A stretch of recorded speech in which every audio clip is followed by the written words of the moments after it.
Now we're back. Allie, did you have us on mute Yeah, I did. that entire inning? Yes, I did. I'm so sorry. That's all right. But the most exciting stuff is happening right now because the bases are loaded. Why don't you give the people a recap? All right, well, Luke Nowak walked onto first. It's okay. She put it on mute. Luke Nowak walked onto first on a long at-bat. Then DM Jefferson comes from behind. He was down 0-2 in the count and gets a single after working back to 3-2. He advances to first. That put runners on first and third as Nowak rounded to third. Petrie grounded out to the pitcher.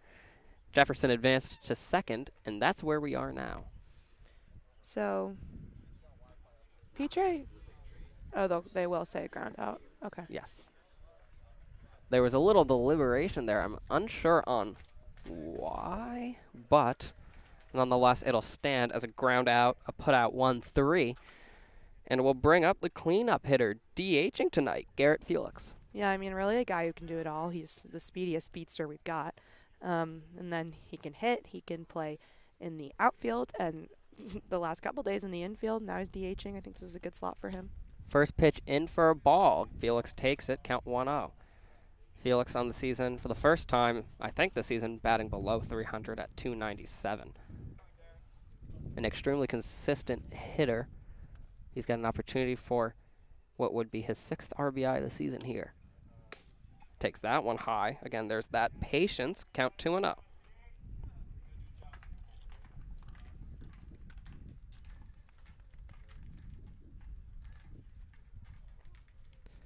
Salisbury readies. Asbury. Sorry, that's the University windup in the pitch. That pitch will land. Strike. Count 2-1. So I believe there's a player from Salisbury on their team, and that's... There's also a pitcher, Salisbury. I don't know if he's on this team, but Danny Salisbury. He's the guy with the pony. I forget what team he's on, but... He goes to Mount St. Mary's, and I believe he plays for the Gaithersburg Giants or the Tacoma Thunderbolts. One of those. One of the many teams but in what's this league that important wears is that blue. he has a pony. Fouled off. Tracking over, and that is far and gone. Count even. 2-2.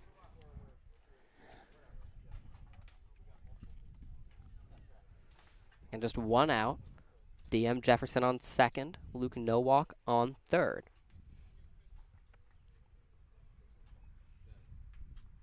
The pitch. Grounded. It'll get into the pitcher's glove, and that'll be an out at first. No runners will advance as a good job from Asbury. Keeps the runner from advancing from third. Yeah, back-to-back 1-3 putouts. Really good stuff from the pitcher and the first baseman here. But still got to face T.J. Rogers, who came in to pinch hit yesterday at D.C. and was really the difference maker. Yeah, he absolutely was. He hit that 2-run double in the top of the 9th. That helps push the big train up 4-3 against D.C., and then they held off with some great relief from, I believe it was a combination of Andrew Johnson and... It was 3 great innings from Kai Burdick. And then Andrew Johnson to close it out, I think. Yes, it was. Oh, yeah, Kai went a great 3 innings.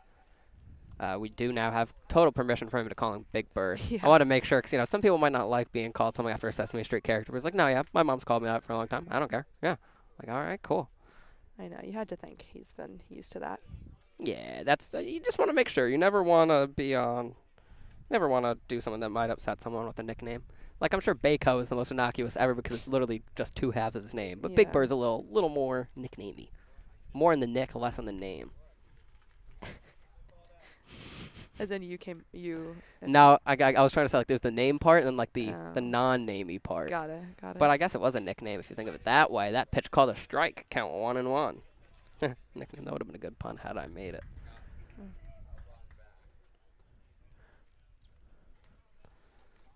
South County High School there. I believe you're right that they were out, but there was a massive group of guys. I think it was JV and varsity football were out there. Yeah, it's summer, but I'm sure summer school or athletics or something. It was definitely athletics. These boys were out on the field down there. Count 2-1. 2-2, apologies. Looking to get out of the inning here is Asbury.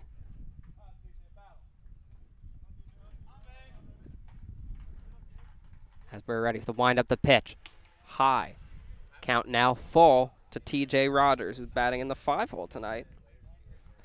Rogers, exercising the same patience we saw from Nowak and Jefferson, who are the two guys on base. So good stuff so far. Count full to, again, Asbury, a guy who doesn't walk many. Can he walk one more this inning here? The pitch hit hard by T.J. Rogers, tracking over as the first baseman for the Braves. Can he get there? Yes, he does. Making the catch is Miles Webb, and that'll end the inning. The Train leave 2 stranded as we move to the middle of the first. But now we're actually going to get a special guest, and Ryan Sanders is going to show you some pitch grips. We'll take a quick break while we go get him, and he's going to replace my spot here. Nick's going to bring you something special. Be right back.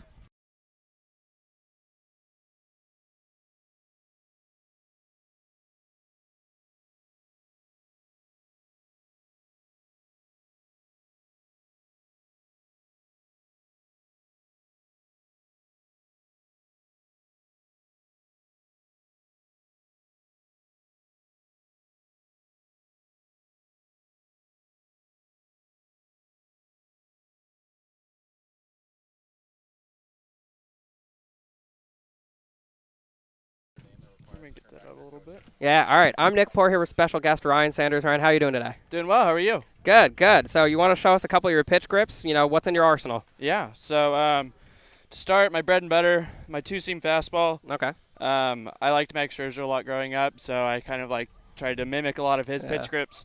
So we go on the seam with a thumb under, tucked under, and that's just what's mostly comfortable for me. I do that with majority of my pitches. The thumb under? Yeah. Okay. My next one, this is actually what's made me just my career kind of take off, was my changeup.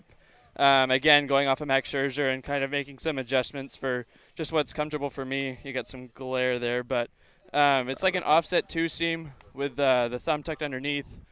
So similar to a circle change, but just a little bit offset. Okay. How does that affect the pitch, the little offset in it? This, honestly, it was just what's comfortable for me. It comes off like a 2-seam, and it just kind of dives off at the end. That's what I found was just helping me get the most kind of dive and like the late break on it.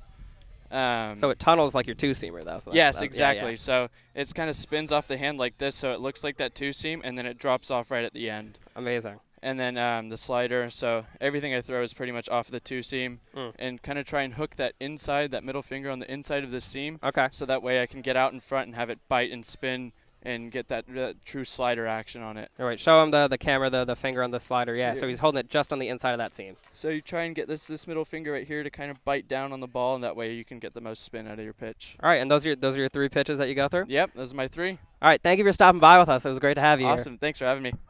All right, we're going to get back to the action. Leading off for the SoCo Braves is Nick Laccia. Oh, yeah, you can. Yeah. Michael, you want the ball? Yes, I do. There you go. Stole it from you anyways. Love pitching grips. Oh, I'm a big pitch science guy. Thank you for letting me do that, Allie. Oh, you're welcome. I don't know a thing about pitching grips, so It's all you. You would have liked it. A lot of his stuff is modeled after Max Scherzer.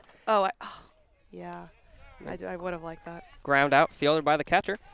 And Laccia goes down to a 2-3 conversion, and that's the first out of the inning. Okay, good. Yeah, I forgot to switch the video back. That was on me. Yeah, I got you. There's a little bit of glare, but I hope you guys could see the way he was gripping his pitches. He builds off that 2-seamer, changer, slide up, change up, slider. Did I just say changer, slide up? I wasn't listening. I think I said changer, slide up. Change up, slider. I have loved his slider, by the way. But he credits that change up as the pitch that got his career to where it is today. Interesting. We'll have to watch for that because, honestly, I have not noticed enough of his breaking ball, but the way he described it, it's extremely deceptive. Ground ball over to the third baseman, fielded by T.J. Rogers, straight to Sean Lane, and that's back-to-back outs, and the Train are rolling. Again, on the mound for the big Train. I didn't write it down. It's Luke Ball, though, right? Connor Ball. But Connor Ball. Last name, yes. First name, no. Sorry, I knew a Luke Ball back in the day. That one actually was a normal mistake. So it's Connor Ball on the mound. 2 quick outs for him. Out in the field for your Train. The outfield, pretty typical. Nowak, Jefferson, but Schiavone in right. The infield, Rogers at third base, Petre at shortstop, second base, Colton Hegwood, and first base, Sean Lane. Catching again, Connor Ball, and behind the plate, Clay Wargo. First pitch in for a strike, 0-1.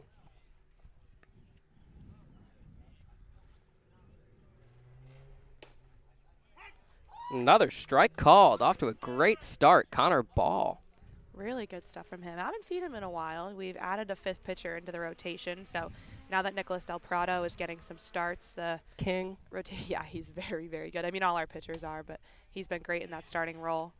Because I think the special thing about him is we thought he would be a reliever. That's how he Yeah. started, but then he was throwing such nasty, consistent stuff over 2-3 innings of relief. Someone in the Big Train staff went, why not start this guy? And he was outstanding. Again, 5 innings, 7 Ks, no runs given up. Swing and a miss. Great inning from Connor Ball. 2 quick groundouts, and then getting Boone swinging. The Train deadlocked with the Braves here. In the 3rd inning we've seen today, but the first of this game, we're entering the top of the 2nd. Score 0-0.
Now up for the Big Train is Sean Lane, the Terp. So true. It is true. He does attend University of Maryland. Correct, Allie. I know some things. I like this camera angle we've got today. Obviously, you can't see the whole field, but when the guys are just kind of talking during mid-inning, you can see all of them, which is funny. Yeah, I love this location. Now the camera might not be the best setup. That's the Povich fouled off count 0-1. I just call it the Povich. But I love the proximity of the guys. We've had Schiavone, we've had Rogers. I absolutely love it. Yeah, it's been really fun. We finally got players on the call. Obviously, you guys see us interviewing them on Twitter and such, but to have them come up is really fun. Yeah, Not come up, come over, because we're not at the Pove. But Rogers not wearing his uniform today because he lent his pants to Colton Hegwood. you keep calling him Rogers. It's Ryan Sanders. Ryan Sanders. Oh my gosh, I'm tripping. Sorry, I think Sanders lent them to Rogers To or Colton, Hegwood, yeah. to Colton. And because he didn't have pants, he could not sit in the dugout because not having a full uniform would have been a fine. That ball high 1-2. Something like that. Got to avoid the protocol violation. Yep. So Playing it Sanders safe. just sitting on the bleachers over there, but very grateful that he came and did that with Nick. I know Nick loves pitching, so. Yeah, I'm a bit of a nerd about that. Fouled up. No, sorry, sent up into center field, tracking in. Caught by the right fielder out there in right field tonight for the Braves is Lucas Adam. Yeah, I love the I took 2 years of physics in high school, and I have a certificate in coaching pitching. Not that I'm ever going to use that. I just got it through the lovely people at Sabre. So I love the different spins, the way it breaks in the air, the torque. Oh, it's so cool. Isn't it amazing, Allie? Don't you love physics? Oh, love physics. Took 1 year of it, and then I stopped taking science forever, so. At the plate now is Schiavone. Guy we saw earlier, ball 1. Yeah, Schiavone, Jason came on and talked with us during that awesome top of the 9th in the continuation game. Go listen back, not only to see the Big Train bats, but also hear some awesome stories from Jason. He was a great interview, and we were very thankful to have him. He really was. It was great having him on in the inning. And now he's out in right field today, which we haven't seen in a while, but I've loved when we have. So excited to see what he can get done in the outfield. Now, you don't often see a utility guy who can play, or a guy who can play catcher in an outfield position, but Jason is that guy. Swing and a miss, count 2-1. Good pitch in there from Asbury. Again, thank you so much to Ryan Sanders for coming on with us. Jason, that guy, Schiavone. Jason, the head Schiavone, fouled off, count 2-2. Because he's got such good hair, that's why we're calling Does him have head. good hair. This is true. Not because of any other reason from today. It's hilarious when we asked him if he would do the Cotton Eye Joe, and he immediately was like, no. No. Which is exactly what I figured, but had to ask. See, I think they could get them to do it for one night. If Maybe. if they had a special night and they were like, and so I was like, listen, they're making us do it. Down swinging there, Schiavone. They're making us do it. The kids are going to love it. If you guys can get out there and just do this one thing, I would appreciate it. They'd be like, okay, fine. It'll be good. They'd make it goofy, but having them do it every single game. Yeah, and honestly, like, the crop dusters are really fun, but you can tell that that's not something they want to do. They don't even do it for that No. long. Like, they have them playing cornhole and stuff, and the guys seem to be loving that legitimately. Like, guys from the pen will come out play cornhole with fans, but the Cotton Eye Joe I think that's a step too far in terms of fan engagement. Count 1-0. Asbury looking like himself again here on the mound, really getting to work against these bats in the top of the second. Yeah, he's facing Colton Hegwood now. That pitch hit hard by Colton Hegwood, tracking back to right field, and it's caught by Adam. A well-hit ball, but just not far enough here. That distance would have been 318 about, probably 320 towards middle right. A 1-2-3 inning for Asbury. Gets 2 flyouts to right and a K against Schiavone. We'll be back here at the bottom of the second, live from South County.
Now batting for the SoCo Metro Braves. We're playing the Grays yesterday. Gerald Buchanan, DHing tonight. Grays and Braves, that's a near rhyme. Gerald Buchanan. Sounds like a U.S. president. What's his first name? I don't remember his name, but I know there's Buchanan. James Buchanan. And Gerald Ford. Yeah. So it just sounds like he should. I mean, keep a lookout in 2024. Maybe Gerald Buchanan from the Braves will be on the ballot. I don't think he's quite old enough. But maybe we keep an eye out for him. Who knows? Still Connor Ball on the mound. He had a good 1-2-3 inning. 2 ground outs, a 2-3 and a 5-3, and then the K against Boone to round things out. Yeah, he is red hot here today. We'll see what he can do with this 1-0 count against the President. Fouled off, count 1-1. Sorry, the President is Andrew Johnson. Andrew Johnson. Because that's literally perfect. Gerald Buchanan is just so close to former Charlotte Hornets shooting guard Gerald Henderson. Is it? Yeah. Old last name and the first name of Gerald?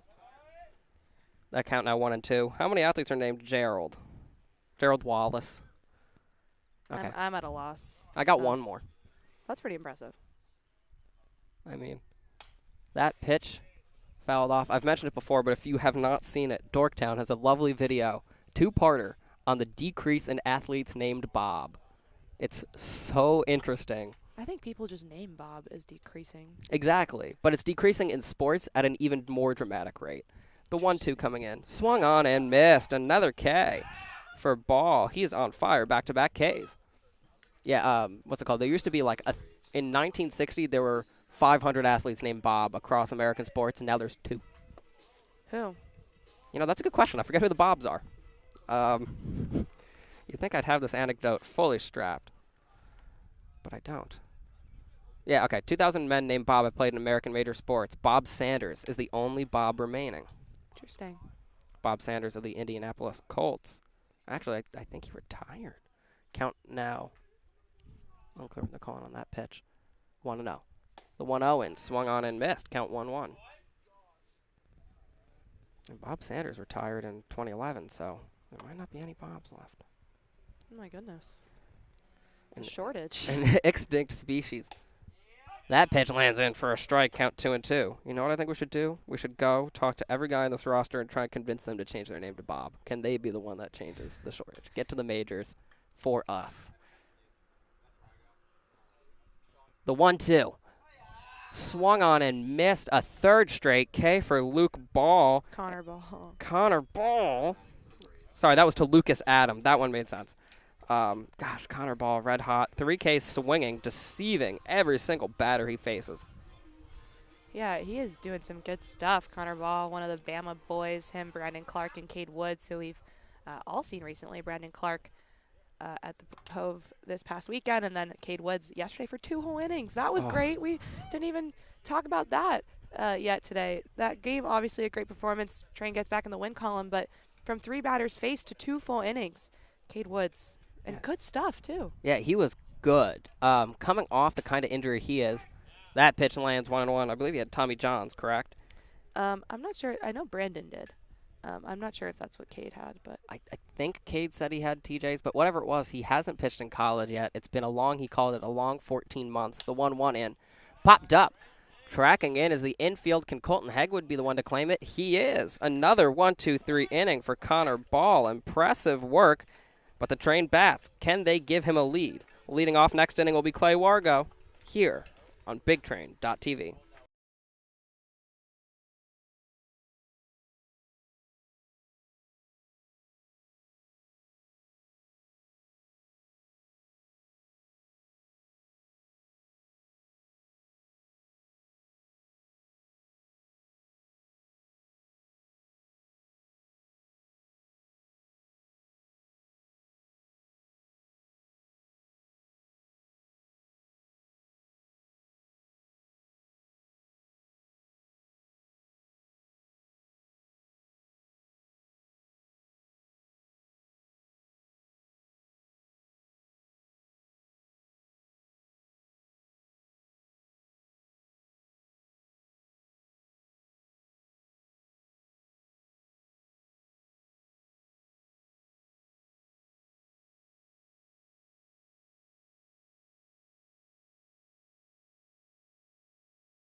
Bladder.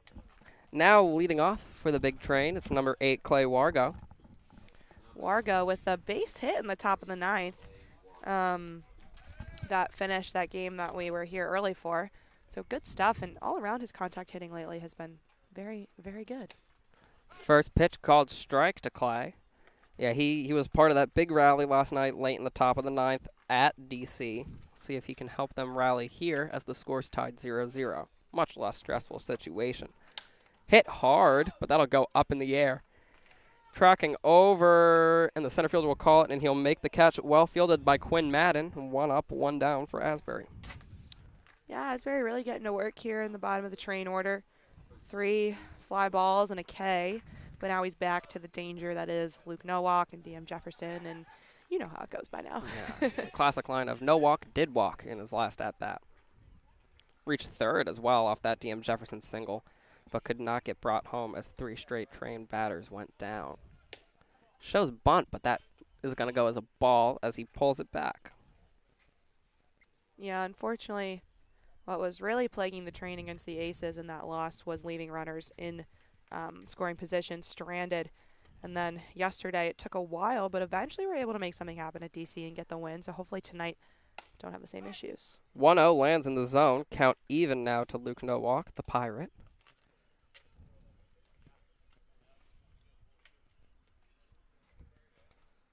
not call him a pirate because he watches movies illegally. He plays for Eastern Carolina, of course, the Pirates.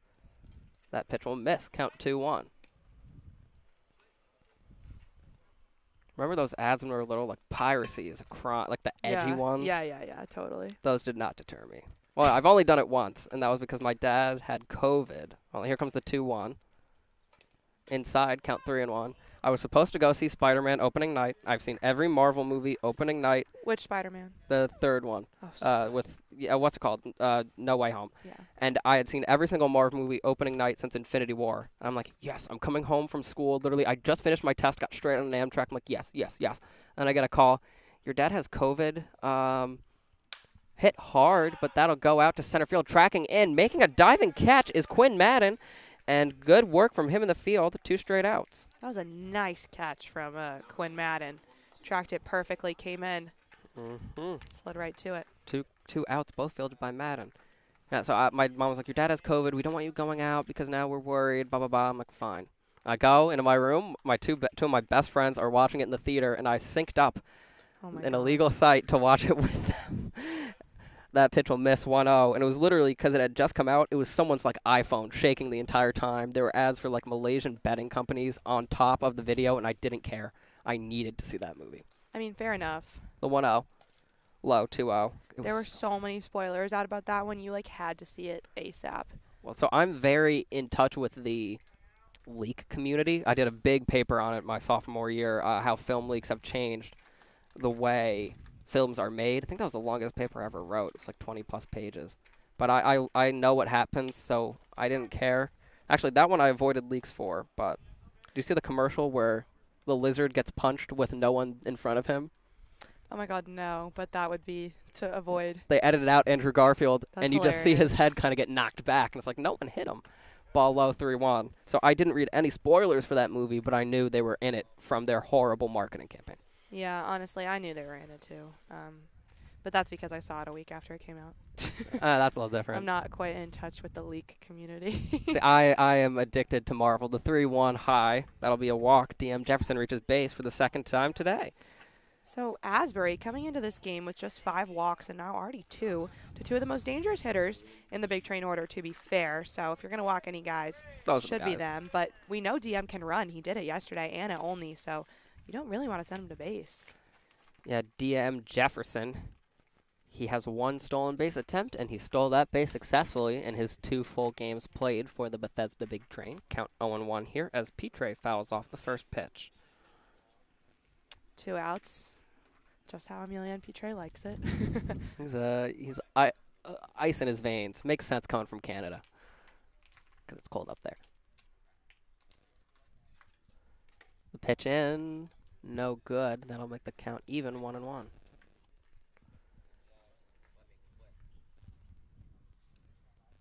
Sun really in our eyes.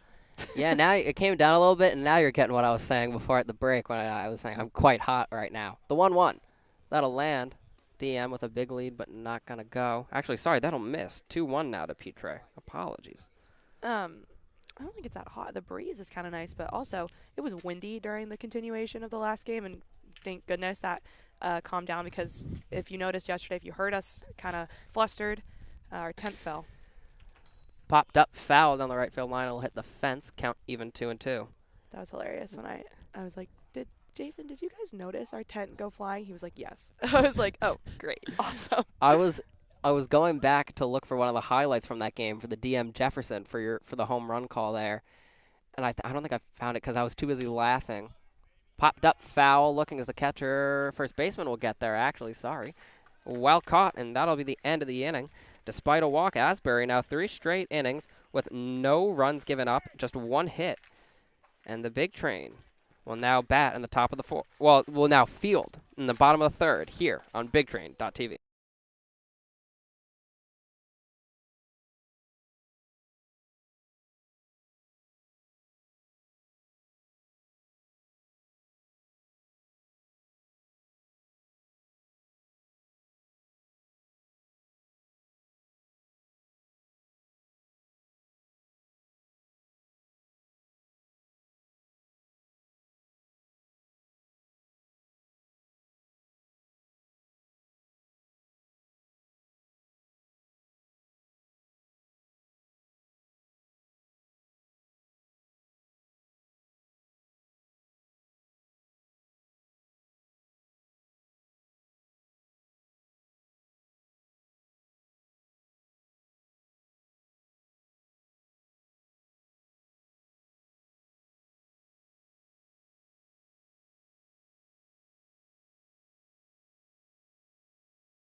You just said your finger was glitching. It was, sorry. Now leading off for the Braves is Daniels. First pitch into him, called strike. Connor Ball, straight balling. Doc Daniels. Can the doctor cure the ails of the Braves batting lineup? He'll take that pitch for a ball, count 1-1. Connor Ball with 3 Ks, back-to-back 1-2-3 innings. He's working quite efficiently here. Great start for him. Oh my gosh, it's one of the best first 2 innings I think we've seen all season fouled off, count 1-2, and that is a competitive category to be in with guys like Nicholas Del Prado and Braden Jones who have thrown some beautiful first 2 innings.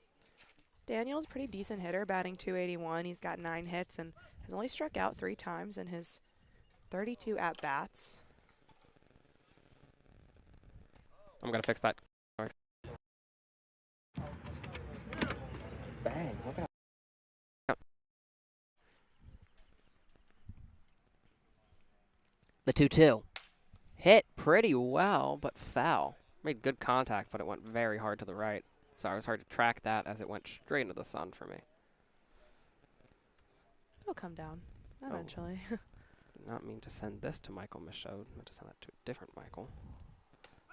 That pitch comes in for strike 3. That is 4 Ks for Connor Ball through 2 1/3. He's really getting to this. Let's see. 8.1 innings pitched and 12 strikeouts, so he's got 4 tonight. He's given up 7 hits, 5 runs, all those earned. 6 walks, but none yet today. He's really doing good stuff. First pitch comes in for a ball. Yeah, the Bama boy, red hot, balling on the mound. The Bama baller. He's facing Miles Webb here, the first baseman, who's had plenty of action in the field, but his first at bat of the game. Swung on and missed. Connor Ball gets him there. Count 1-1. I mean, these pitches are coming in well. He's getting guys to swing. Can't want more than that. Yeah, he is looking great, and that one goes in without a swing. Count 1-2 now.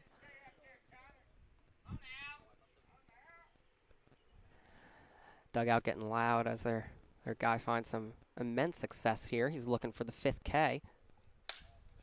That one's hit well and into fair territory, but right there is the right fielder, Schiavone, and that'll be the 8th consecutive out recorded. Yeah, it's the bottom of the 3rd here, obviously, as the Braves are batting, but, I mean, potential for 3 1-2-3 innings, and just now reaching the bottom of the order with Will Pope. Yeah, it's Will Pope at the plate from Fairleigh Dickinson University. Multiple Fairleigh Dickinson guys on this roster. That's cool. New Jersey represent, but he's from Manassas, Virginia. The first pitch in from Ball takes that for a ball. He previously played at Chesapeake Community College, where he was on the dean's list and graduated with an exercise science major, and he's now a bio major. So he's really taking advantage of those 2 years of JUCO, getting some nice degrees. That pitch comes in low, count 2-0. So studious. Oh, my goodness. Switching from exercise science to bio. I mean, there's overlap there. There definitely is, but, like, that's up in the ante a bit, I feel. I don't think as much as he's fouled off as you think. I think they still have, for the first 2 years, I'm pretty sure, bio and stuff like exercise science is all the same, like, intro science courses. Yeah. So I'm sure what he did at JUCO, he would have done as a bio major anyways, and now he's got an exercise science degree and a specialty. I think he's doing it the right way. Popped up, and it'll land in front of Schiavone. First hit off Connor Ball. I almost called him Luke Baker. Different Alabama boy. Connor Ball. And Will Pope reaches first, representing the Jurors. Nice hit. First hit for Ball. Obviously, he's got the 2 outs to work with, so not the end of the world. He's still having a great performance here. If he can take care of Lachey, they're telling us it's pronounced, that would be huge. That makes a lot more sense than Lachia. I know. I was wondering. I looked at it, and I was like, oh, gosh, I don't think I'm going to say that correctly. And turns out we weren't. Hey, we tried our best. It was, sorry. Okay, sorry, just checking the audio there for those of you who got a little echo there. Counting out 0-1. Ball got Lachia to ground out to the catcher in his first at-bat. That pitch high. Count even now to Latka. No, it's not Latka. What is it? Lachey. Lachey. Lachey. Lachey. Lachey. Like Nick Lachey of 98 Degrees. Yes, that's the name that in my head I'm using as a reference point. The pitch to Lachey. Grounded straight into the glove of Sean Lane. He'll saunter over, and that'll end the inning. Another great inning from Connor Ball, and the Big Train rolling on defense. But can they get the bats going? We'll find out as we enter the top of the fourth.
Now leading off for the Bethesda Big Train, a man we've said leads off often, Garrett Felix. He's batting cleanup tonight, but he'll lead off the top of the fourth.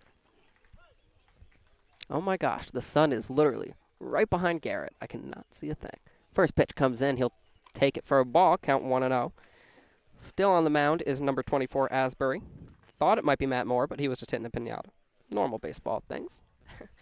Only in the Ripken League do we see entertainment like this. Actually, most leagues have entertainment like this. Everything's wild in baseball. That pitch fell. 1-1. Every team has their own little bit. I can't believe you still haven't seen that image of Robinson Cano in a SpongeBob jersey for his AAA team.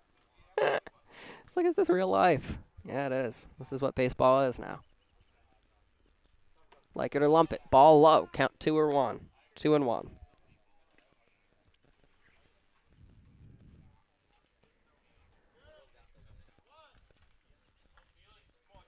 Favorite jersey of all time? Any sport. Oh my goodness. 2-1 coming in. He'll foul that off. Count even. Oh gosh. That's gonna take a lot from me to think about. I'm like, I'm not a jersey aficionado like you. See, I am. My heartbreak was I had a John Wall Christmas Day 2014 jersey, and someone stole it in middle school.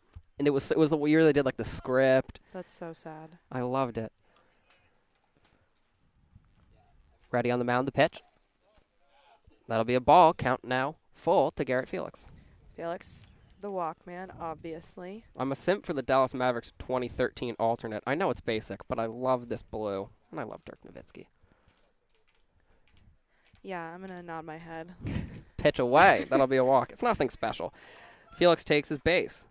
So, again, Asbury comes into the game giving up just 5 walks on the season. He's already walked 3 Big Train batters today. And, again, any time Garrett Felix gets on base, you got to look out because he's going to run. Once he's on first, he's basically home. Look, he leads the league in both walks, now with that walk bringing it to 19, and in stolen bases at 11. That's a dangerous combo if you're facing him at the plate. First pitch in here, hit hard, and it'll escape the infield. Well done, pushing Felix to second. That's going to be a base hit for T.J. Rogers. Good stuff from Rogers. Flew out in his first at-bat, but we know he can hit, and he does it there. Advances the runner to scoring position. Still no outs, too. Yes, still no outs, and that's going to give Sean Lane a good chance to send home an RBI. He's been outstanding so far this season at batting in the runners, as you say. He's got 11 RBIs. Second most on the train, only behind Peyton Schultz, who's taken the night off. Let's see one of those singles that goes down, or doubles that goes down the third base line. Yeah, he He can hug it so well. He loves pulling it. I bet you could he gives good hugs too. Gives me that vibe. First pitch into Lane. He'll take that ball, count 1-0.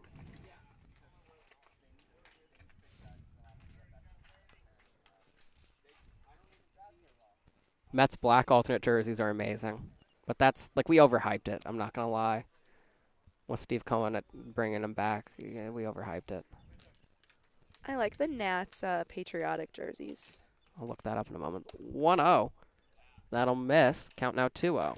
They just have these, like, navy blue ones, and they'll fill the W with, like, the red, white, and blue, like the flag. Oh, yeah, those are simple and They're nice. nice. They're They're nice. simple and good, yeah. My favorite ever is actually MLK. There was a G League team that did an MLK Day jersey, and it's like this dark color, and all these quotes are written around. That'll miss again. Count now 3-0.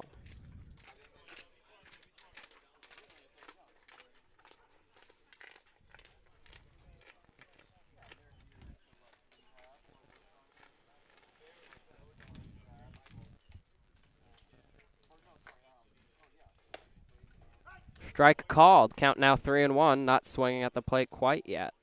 Yeah, Asbury desperately looking to avoid another walk here. You do not want to load the bases. Again, Train did struggle with runners in scoring position in the first inning. Fouls that off. Count now full. Here it is. Look up Erie Bayhawks MLK jersey. It's like a picture of him on the side, and then all these quotes. You can't see it in the sun, but like "Dream" is written in all these different scripts and colors. I don't know. I remember seeing that as a kid, and I loved it. If the G League were big back then, I would have paid any money for that, but it wasn't for sale anymore. The 3-2 coming in from Asbury to Sean Lane. The pitch. He'll hit it. It'll pop up. Tracking it as the center fielder, Quinn Madden. Coming shading it as the left fielder, and he'll make the catch. Out in left field tonight is Quinn Madden. Sorry, center fielder is Nick Lachia. Lachey. Lachey. His first name's Nick, too? Yeah. So he's literally Nick Lachey. I wasn't putting that together. I was just Neither going with was the Lachey. Wait, neither was I. Are we sure his name is Nick? Yeah. Just got to verify that before we start calling him Nick Lachey just because of our brains. Yeah, it is. Oh, my gosh. Oh, we got some jokes ready here. If I knew more about Nick Lachey. I just know that he was in the band. 98 Degrees, and he hosts Love is Blind on Netflix with his wife. That's why I know who he is, because I've Yeah. been forced to watch Love is Blind in the past. I tried during quarantine. I could only get through like 4 episodes. I did not like The it. first pitch in. Popped up. Tracking in. It's going to go out. And it'll be an 0-1 count. Yeah, I vehemently did not like Love is Blind. Yeah, I really didn't like it either. And I like those kind of shows. Like I've told you, like I'm a big Bachelor fan, and I love. Honestly, the only like dating show I watch is The Bachelor. But I also and Love Island UK sometimes is amazing. But I did not like Love is Blind. Oh, I like Too Hot to Handle too. That one's kind of funny. I've started to get into reality shows. Here comes the 1-0 from Asbury. He's eyeing the runner on second. It's Garrett Felix. Ball high. Count 2-1. Or 1-1, sorry. If you don't know, I love RuPaul's Drag Race. There's a podcast out there called How's Your Head. I have not updated that in 3 weeks because this job has become insane, but we'll post eventually. I love Drag Race. I miss American Idol. We've talked about that before. Yeah. I just don't know if it's the same anymore, though. It's just not. I haven't watched it, but I can tell you it's not. Used to love America's Got Talent during its golden age. The 1-1 comes in, count 1-2. The only like singing competition show I ever really got into was American Idol. Like I tried The Voice, I didn't love it. I had to watch The Voice one year because some girl from our high school was in it. I forget her name. My family was a big Amazing Race family. Oh, that was so good. We were Yeah. Amazing Race family, too. Yeah, growing up, we watched that all the time. We're a big Home and Garden Channel family. That pitch taken. Count 2-1.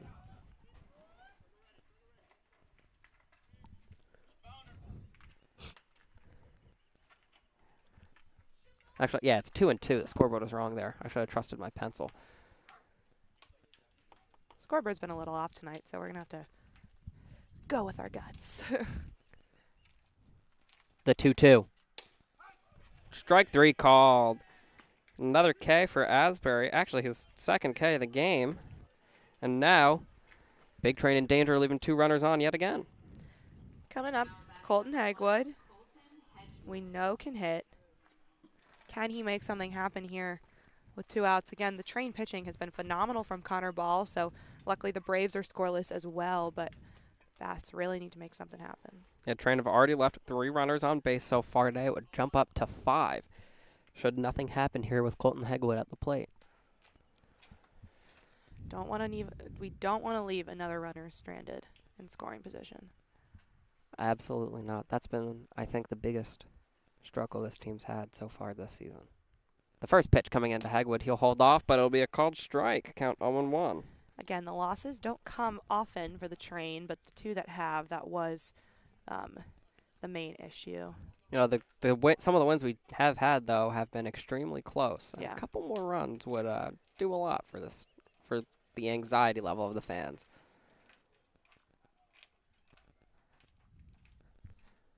Second pitch coming in, swung on, popped up. Tracing over the left fielder, Quinn Madden. It'll land. Foul. Everyone rounded everything, and now they just got to go back. But, yeah, again, yesterday afternoon, I should say, this team really had us on our toes. They were down 3-0 for a while, and then DM Jefferson hit the homer to make it 3-1, but it wasn't until the top of the 9th that they could push for the win. Stressful stuff, but obviously the win is the win, and it was a great outcome. Some great pitching. Yeah, that 2-run double from T.J. Rogers was what really made the difference there, helping the Train come back, win 4-3. Then an Andrew Johnson closeout gives the Train that win.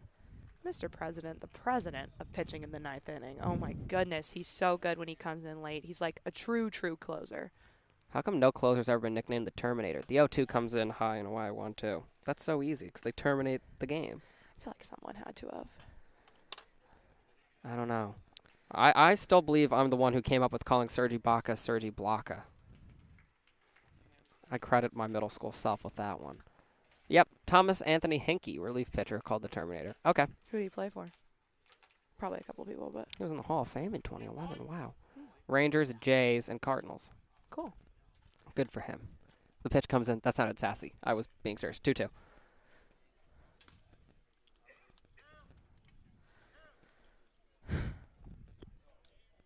I'm just looking at the sun. I mean, there's nothing else we can be looking at right now. It's pervasive. I just want to see the batter and the pitcher. Oh, if you put your hands like in between, Yeah. like a split screen. Yeah. The 2-2. Fouled off by Hegwood. Count will stay 2-2.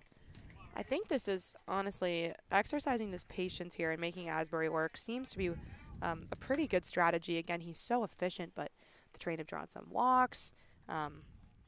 Believe it was Rogers who exercised patience and then eventually got the hit, or it was DM Jefferson actually who was had the full count.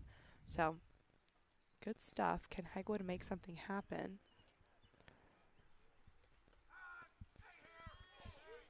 What? He yelled time and said stay here. Time was called before the pitch. So they're going to have the at-bat continue at 2-2, it seems. Yeah, I believe that's what's happening. Coach Sal going out there to ask about what has occurred. Either way, Asbury very high in the pitch count. That was his 80th pitch of the game in just 4 innings. Yeah, not great.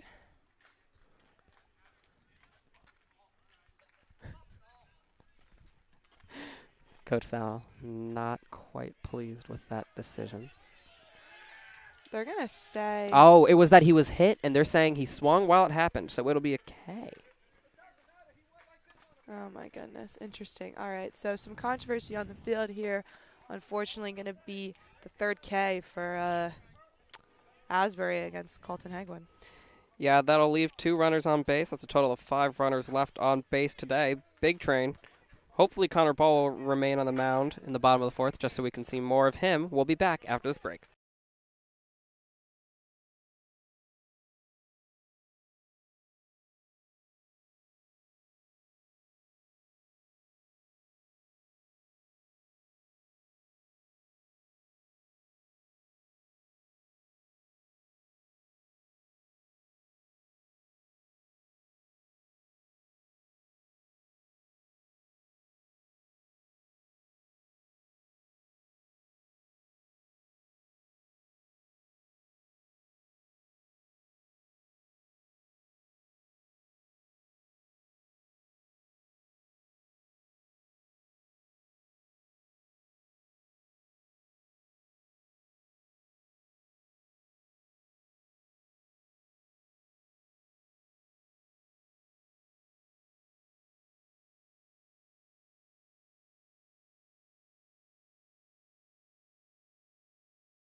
Now batting for the Braves is Brett Stallings. Yeah, I believe the decision on that is going to go down as a K as I check.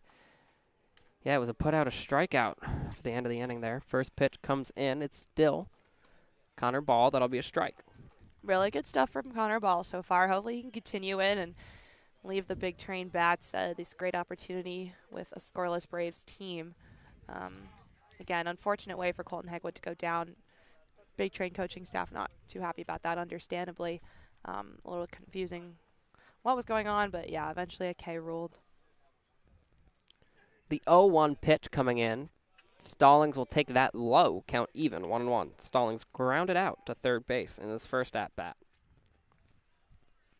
Oh my god, a cloud.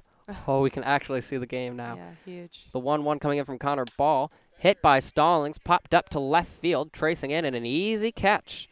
Out in left field tonight is Luke Nowak, an easy catch for him. Stallings a good batter, too. 41 at-bats, batting .341, so great stuff from Connor Ball to take care of the number 2 hitter. Up now is Boone.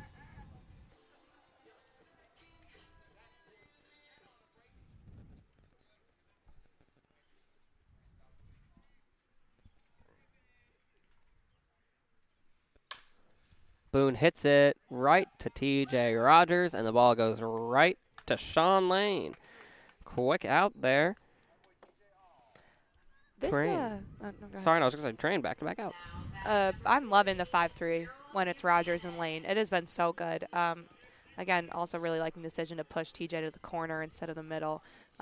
We said it. I think his fielding skill set is a little better suited for third base because he's really got the arm and the accuracy to get it over to first. It's just, that unfortunately there were a couple errors when he was playing at short and at second. First pitch comes in for a strike count, 0-1. And I agree completely. I think that's a great move, both for him and for the team. And I think it's paying dividends so far. Yeah, I mean, I really can't remember a time he wasn't successful with the put out from third. That pitch will miss. Count even now. Ball so far today, 3 2/3, 4 Ks, and 1 hit given up. That pitch misses. Count 2-1.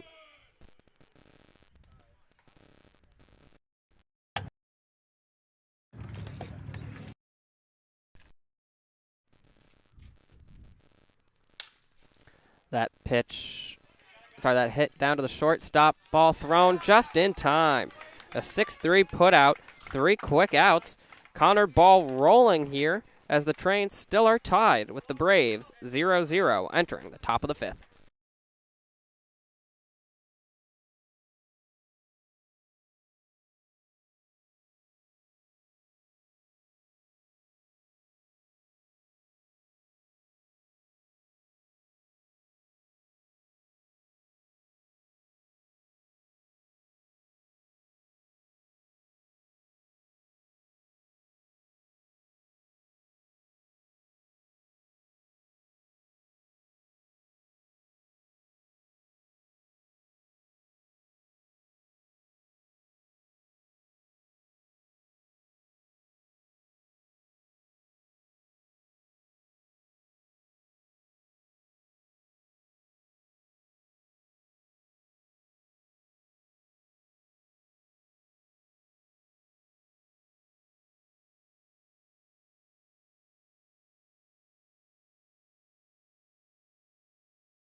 Still on the mound for SoCo is Asbury. Leading off for the Train is Clay Wargo. He flew out to center field last time at bat.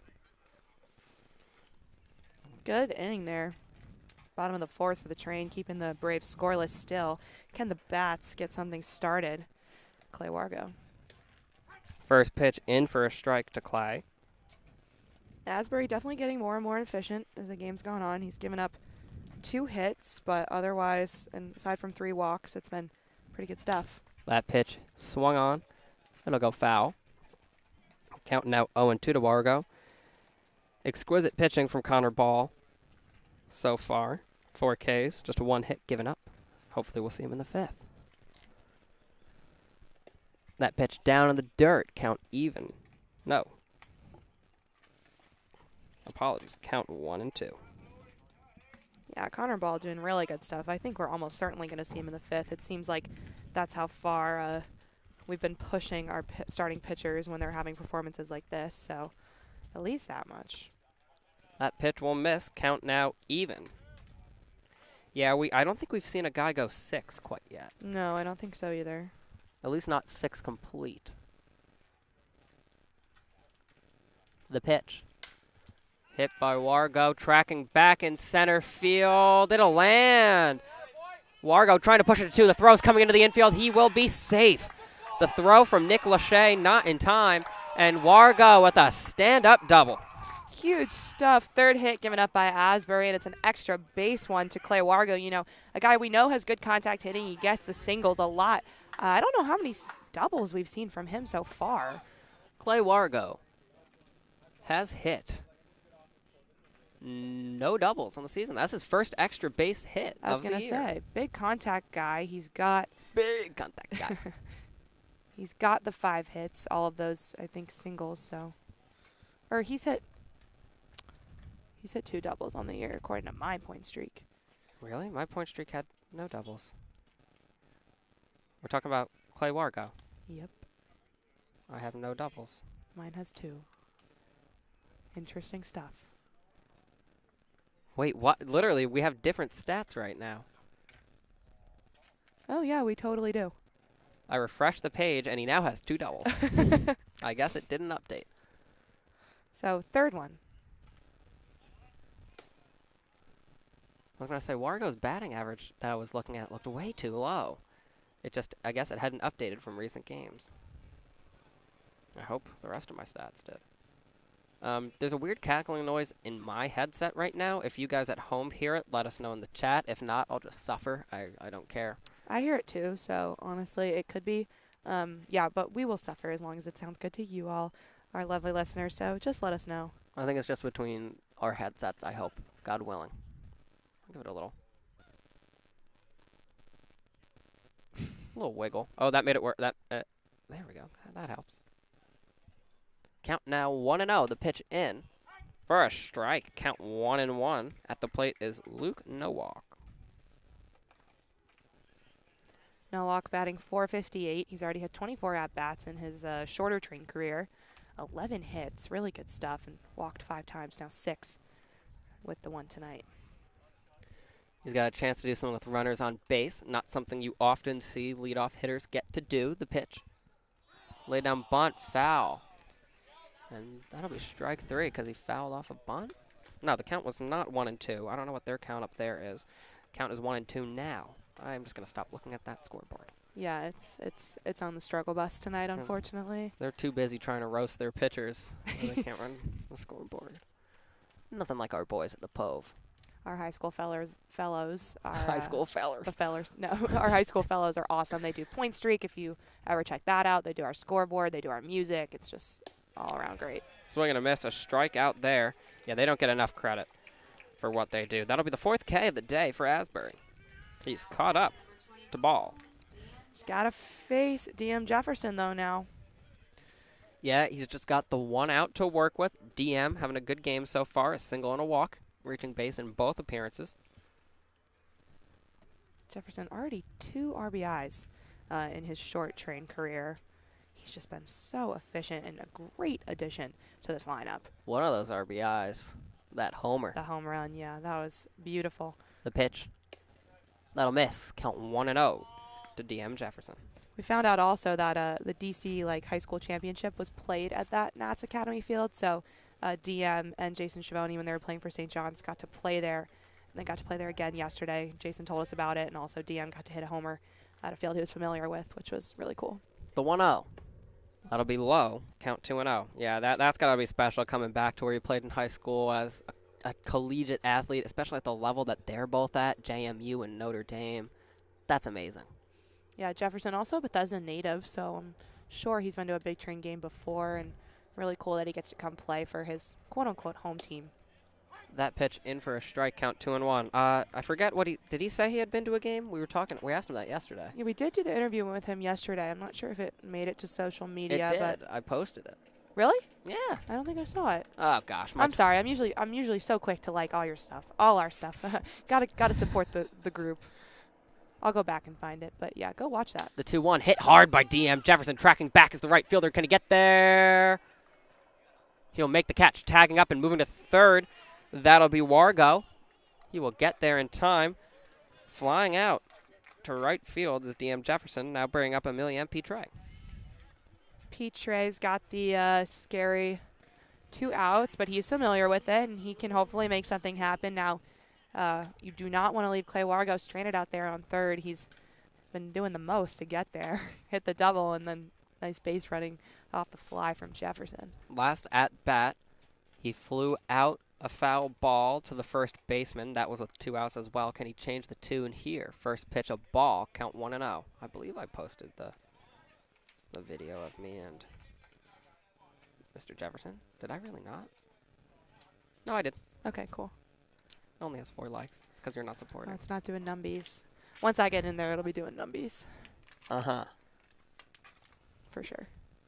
Yeah. The pitch coming in. Hit him. He'll take his base. Runners now in the corners. I mean, fair enough. I told you, Emilio Petre, 2 outs. He's comfortable. He's clutch. And one way or another, he's getting on base. And now it's going to be up to Garrett Felix to get these guys in. Yeah, get on base. He did. And my recent tweet is not doing numbies. Only 3 likes. Much better weather last time we were in South County than we were in last time when we were in South County. Yeah, it's turned into a beautiful night. Sun finally coming down. Still a little bright. I thought I could take my sunglasses off, but I take it back. I want to read the Marcus Dukes tweet replies. Oh, that was hilarious. Yeah, good stuff. Go check that out. We're trying to, again, I think we said this on one of the calls lately, but the guys on this team have hilarious personalities, and we want you guys to see that. So we're going to try and get some good content out soon, and we're starting to get to know how to do our job and getting in. Now it's been almost halfway, so we really Don't have say it like that. it down to a science, I would think. So the tech is unpredictable, but we have the Yeah. unpredictability of that science. Yeah, we've got plan B, C, D, E, F, G. We've always got some sort of backup plan. Guys, for we have a crate of carrier pigeons behind us today. So should this game go south, I will send you each hit by carrier pigeon. Yeah, we're always ready to go. So hopefully now that we kind of know how to do our jobs and the coaches and the players starting to get familiar with us as well, we can bring you some good stuff. Like today, we already had Jason on and Ryan, which was awesome. Yeah, I did love the replies to this, him using the cone as a megaphone. Mine was my favorite. We've been trying to reach you about your car's extended warranty. First pitch, ball one, into Garrett Felix. But other ones were great. Like, I don't really want to read that off his quote, but Richard it's pronounced Dukes like nukes, because we were all struggling calling them ducks for the first day. Cattle's Hot Dogs just said hot dogs. Fair enough. Chris Dukes said I'm swole. Stealing second, he is there. That's a million MP Trey.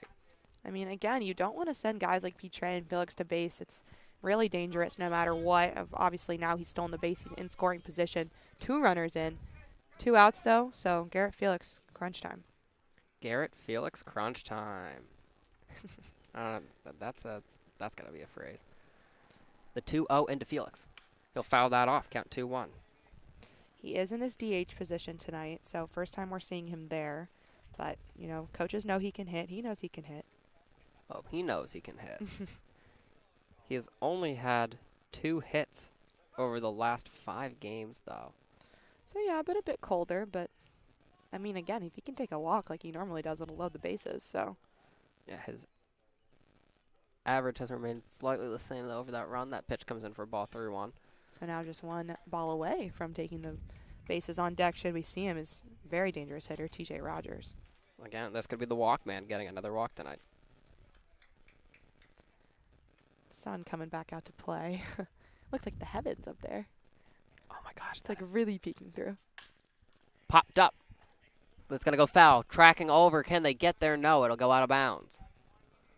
Yeah, I could not see a thing on that foul ball. The sun is... Oh, my gosh. Well, we know next time at South County. Maybe set up. I don't even know where else we could set up. Yeah, we're kind of where we need to be. Count full to Garrett Felix. Runners on third and second. The pitch. Swung on and missed. That'll end the inning. Asbury records his 5th K, and it could not come at a more opportune time. Keeps the game tied. A defensive showcase. 0-0 here as we enter the bottom of the 5th.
Yeah, do you know, leading off now is Lucas Adam. Do you know this walk-up song?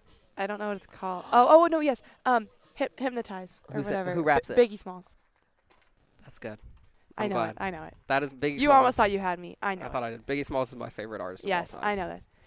Biggie, Biggie, Biggie, can't you see? Yes. Sometimes your words just hypnotize me. I got that down. Again, I've said this on air before, but if you ever want to ruin your experience listening to a Biggie Smalls song, listen for Sean Combs' Puff Daddy in the background. He just echoes everything.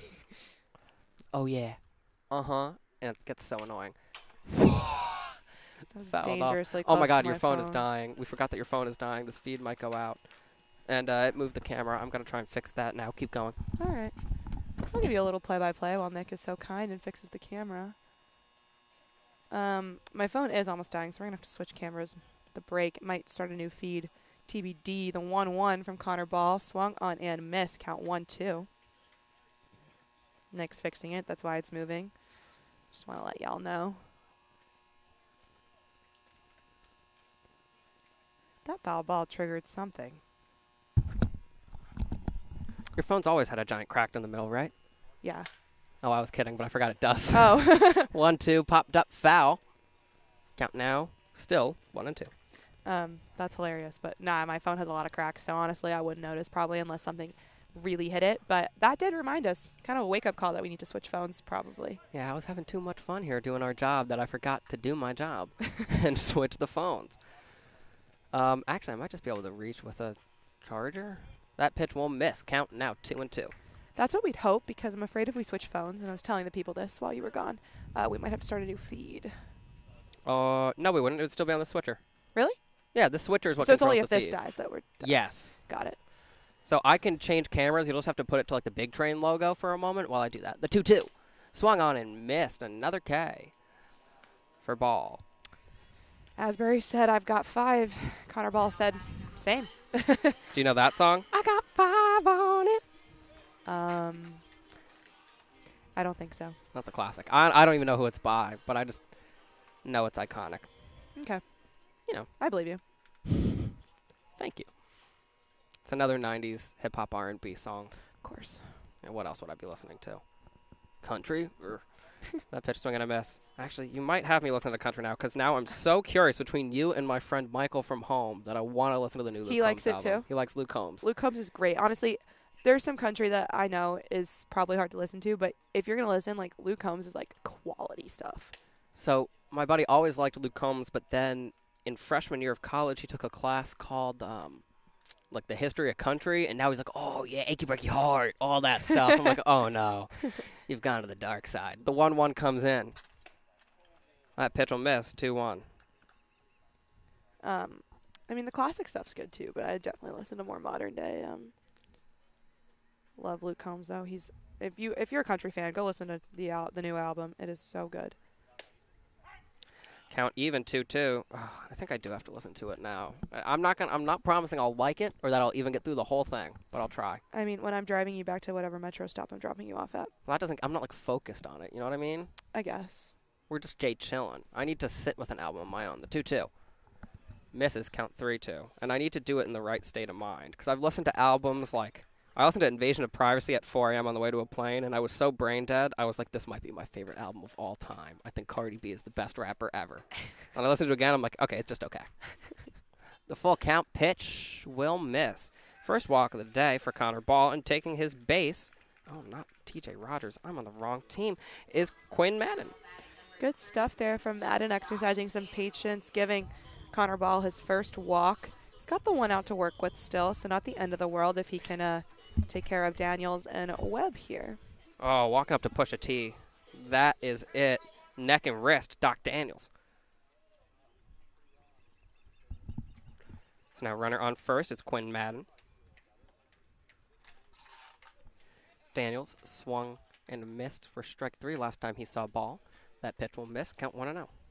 The view here at South County is quite beautiful if you look at the sun. And Michael Michaud lied. He said, oh, it's going to take 2 hours for the sun to set. We're almost down. We almost can see the game. It's only been an hour. It's only 8:12. Ground ball. Foul. My iPad's still in Central Time. That's why I get confused every time I look Yeah, at that. my iPad, I don't know why, has not switched back since I've gotten home from school. You probably have to turn it on in settings. You go to clock, and then you go to time by Wi-Fi or whatever, and it'll automatically update. Got it. Yeah, no, I gotta change that. But yeah, I was like 7:12. No way. It's 8:12 on my computer, which is correct. I was gonna say it's been 2 hours since the first game, 1 hour since this game started, which is still very rapid. We started at 6:40, so it's Oh, you're actually right. been a little over an hour. Hour and a half. That makes more sense. The pitch in. Pitch out. Throw in time. They got him. Trying to steal second. Down goes Quinn Madden. He will be caught stealing by the cannon arm of Clay Wargo. Yeah, that was great stuff from Wargo to find Madden out in the center. It's second. Now give Connor Ball more outs to work with as he's 1-1 to Daniels. I think it's 2-1 now, but they didn't track it, but I might be wrong. I can't trust that I scoreboard. can't. I was gonna say. Yeah, it was right. 2-1. That pitch will land 2-2. Look at that. Me and my scorecard. We woke. That little bug just, I swear, this mosquito walked up to me and then rubbed its hands together. It knows it wants me. That's hit well. But caught out of the air, off a bounce, actually. Fielded by Colton Hegwood, a 4-3. That'll end the inning. We're going to go out really quick so we can make a tech change. We'll be right back here on Big Train, not TV.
Now batting for the Big Train is TJ Rogers.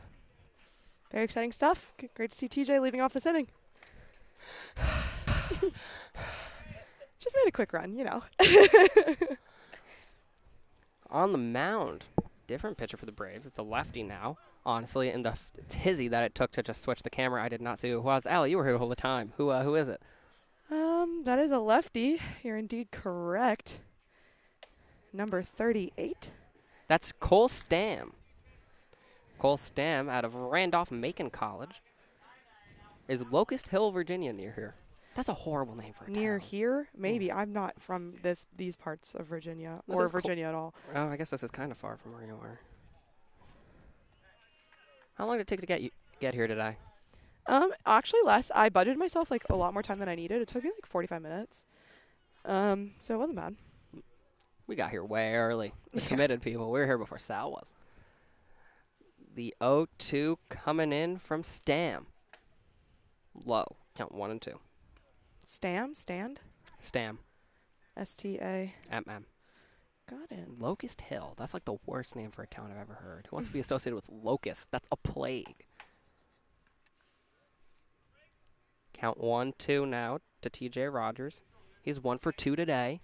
The pitch in from Stam. Ball low. Count now is even. Really great performance from Asbury in those 5 innings pitched. 5 Ks. Did give the 3 hits, but avoided giving up a run to the train, which was really important, especially with how many runners there were in scoring position at crucial moments.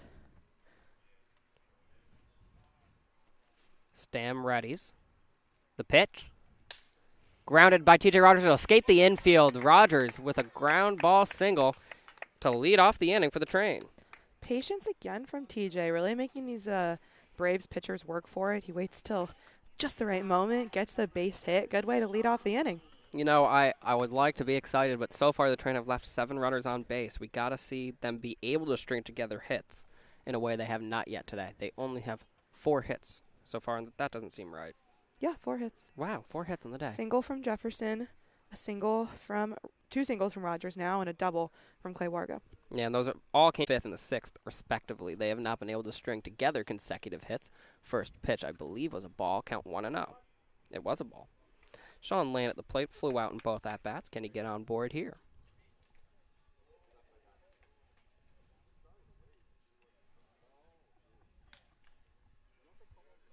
The 1-0.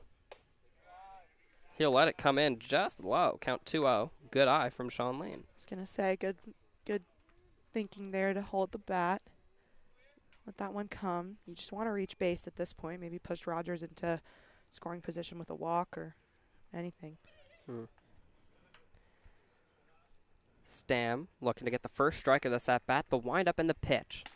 That'll land. Count now 2-1 to Sean Lane.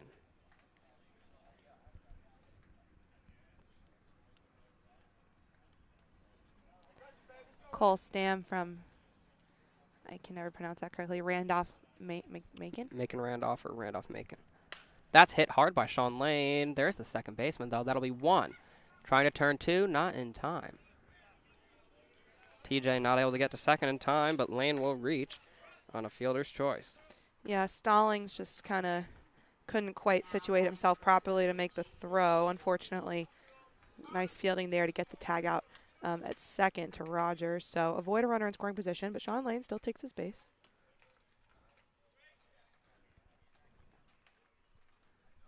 Now at the plate is Schiavone. He's struck out twice today, looking to break that streak.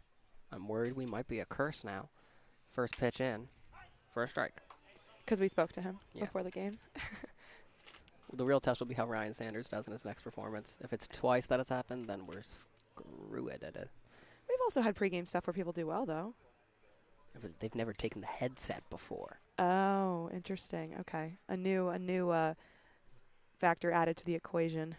Yes. The second pitch of the at-bat comes in low. Count even. Runner will stay at first. Lane not moving on that one. Again, 1 out as Rogers was caught at second as Sean Lane grounded into a fielder's choice.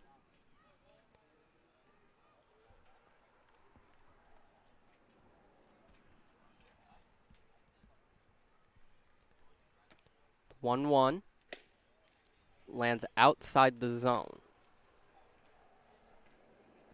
Stam has pitched 5 2/3 innings of relief here. 4 games, 12 hits, 7 runs, only 6 Ks. ERA of 7.94, so not the strongest stat line for the pitcher here for the Braves. The 2-1 fouled off. So you're saying this might be the guy, but we saw Who was the guy in the crop dusters who Harry Prince? Stat line was not hot, but against the train, He's he got is our great. number. I don't know what it is. I think he's the reason we've been pushed to 2 games that, train were up by so much in that 13-12. Now it's close with the crop dusters up. And then the tied game, obviously they were able to come back, but Harry Prince made sure they couldn't take that lead above 6-6. 2-2 pitch. Swung on and missed. That'll be the first K from Stam. No, he swung on and missed. That'll be a K for Stam, his first of the game. It's going to be up to Colton Hegwood to keep things going and rolling. Of course, not going, rolling with the train. Keep things rolling. That's right, Allie. The easy puns are right there. You got to take them. I know.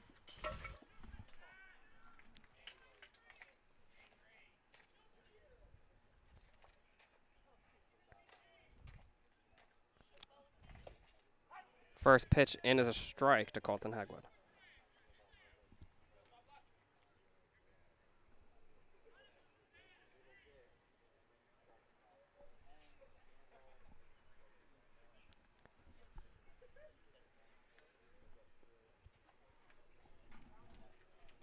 Swung on and missed. Count 0-2 now.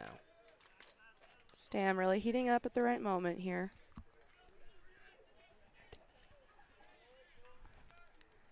We'll fix it. Yeah.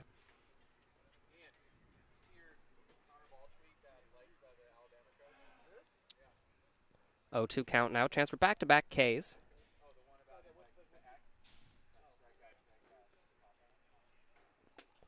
The 0-2 to Hegwood. He'll take it low. Stays alive.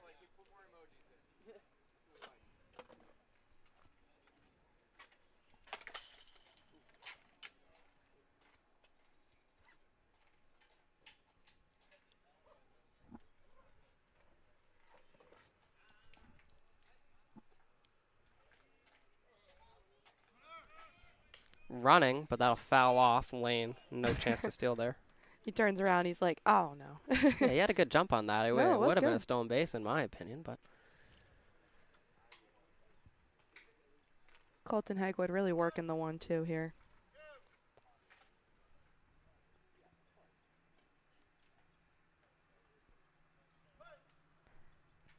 Literally looks fake. The sky looks fake, it's beautiful. Nothing more beautiful is big train baseball. obviously. The 1-2 again. Not there. Count even. Colton Hegwood does not quit at bat. Oh, my goodness. Yeah, he's hanging in there. He was behind 0-2. Now it's even.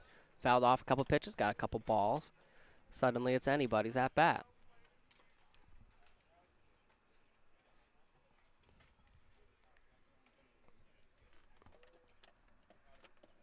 Yeah, I meant to. Yeah, my It's bad. okay. The pitch comes in. Fouls that off hard on the left field line.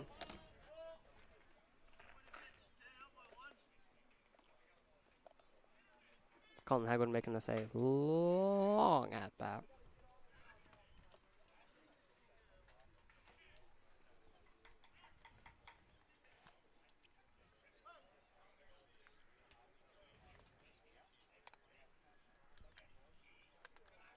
The count is even. 2-2. Wind up in the pitch from Stam. In the dirt, Hegwood has battled all the way back now. Count full.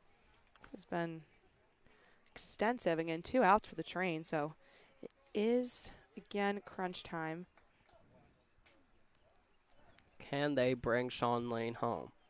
It'll be the first run of the game for either team. We're here in the top of 6. Stam steadies. This is his 22nd pitch of the inning. Wind up the throw. High. Colton Hegwood battles back brilliantly. Draws a base on balls after being behind 0-2. Good stuff there from Hegwood. Going up Clay Wargo, who did have that nice, well-hit double. Can he get a ribby here? Stam now with every stat in the book, basically. Hit. Okay. Walk. Yeah? Yeah. All he's got to do is hit a batter and throw a wild pitch and balk. Okay, half the stats in the book. Yeah, sorry, I didn't mean to roast you the there. 3 normal ones. You're saying balks aren't normal? Well, not in this league. They've not been normalized. Normalize box. Normalize calling box because we've seen so many, and I'm like, Could advance a runner just calling that. You gotta call them when they happen. First pitch of the at bat from Stam. Strike there into Wargo. Wargo started to swing way too late there. He realized just a little too late in the at bat that was coming into the zone. In the spirit of full transparency, I didn't know what a balk was until this spring when it happened at a Northwestern game. Oh, okay. You knew it before coming to the job. Okay. Yeah, before the job. I'm gonna say Allie. Yeah, balks are kind of obscure. That is fair. And the only reason it was on my radar, I wasn't even calling it or covering it. It was just because it like ended the game. It like advanced a run. I don't know what happened, but it like we won on a balk, which was like a dumb way to win. Mets have done that before. I mean, yeah. Northwestern baseball was something this past year. That's what I'll leave it at. Had some good wins. Got a win over the Terps. Like, also got perfect gamed by the Terps. So. Stam watching the Terp. Sean Lane comes in with the pitch. Wow, 2-1.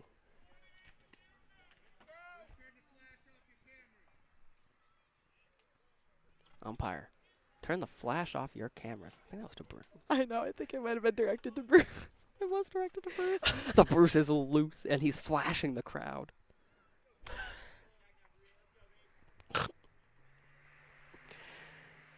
Anyways, here comes the 2-1. Swung on and missed. Hefty swing from Clay Wargo. Count 2-2.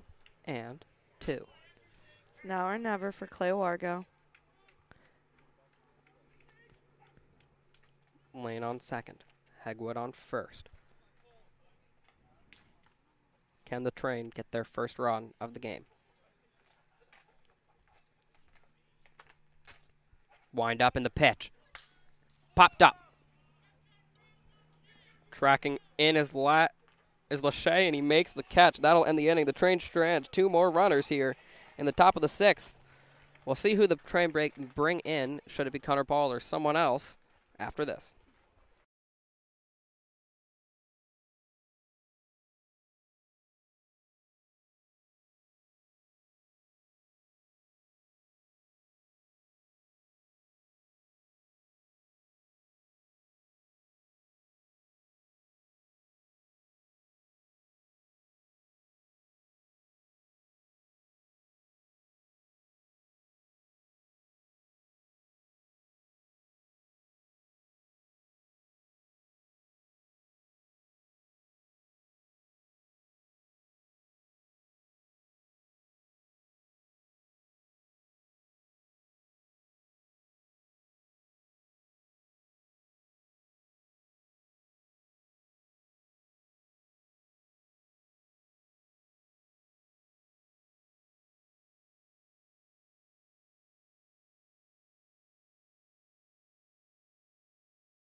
Now leading off for South County is Miles Webb. Apologies, our camera's kind of struggling tonight. It's in a weird position. Back on the mound for 6 innings. Oh my gosh, yeah, Connor Ball working it. I mean, as he should. He's been doing really well.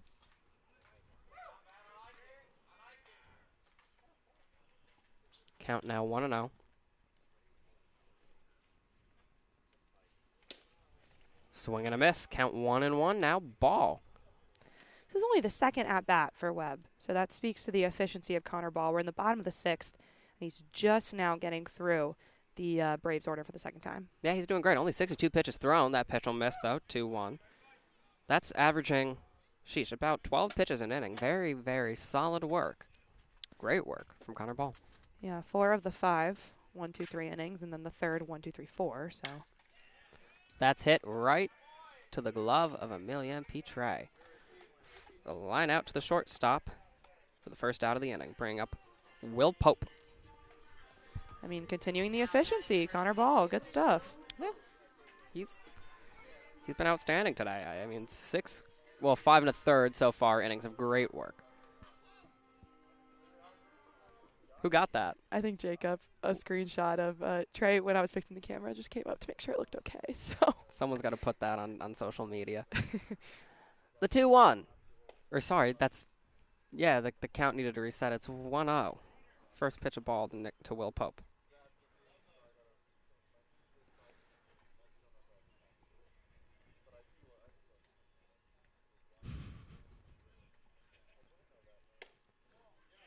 They're going to say he held it back. Count 2-0 now to Will Pope.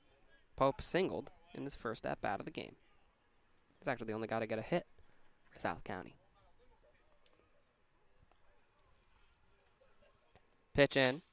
Hit well by Pope, and he's on a roll. 2 hits today for Pope as he reaches base on a single. just the second hit of the game for Connor Ball and for the Braves, and both times, like you said, Will Pope. So if anyone's got Connor Ball's strat figured out, it's that guy. But again, it's exactly what happened in the third. He can take care of business and get it done.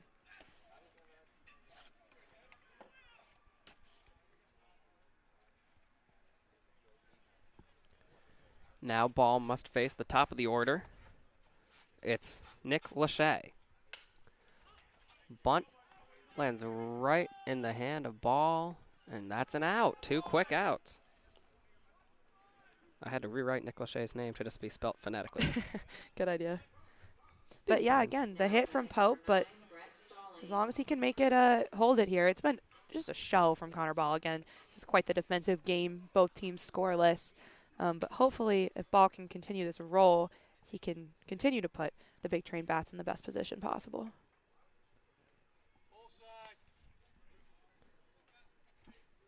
Now Ball faces Brett Stallings, who's 0 for 2 in the day, keeping an eye over on Will Pope. Pickoff attempt not in time.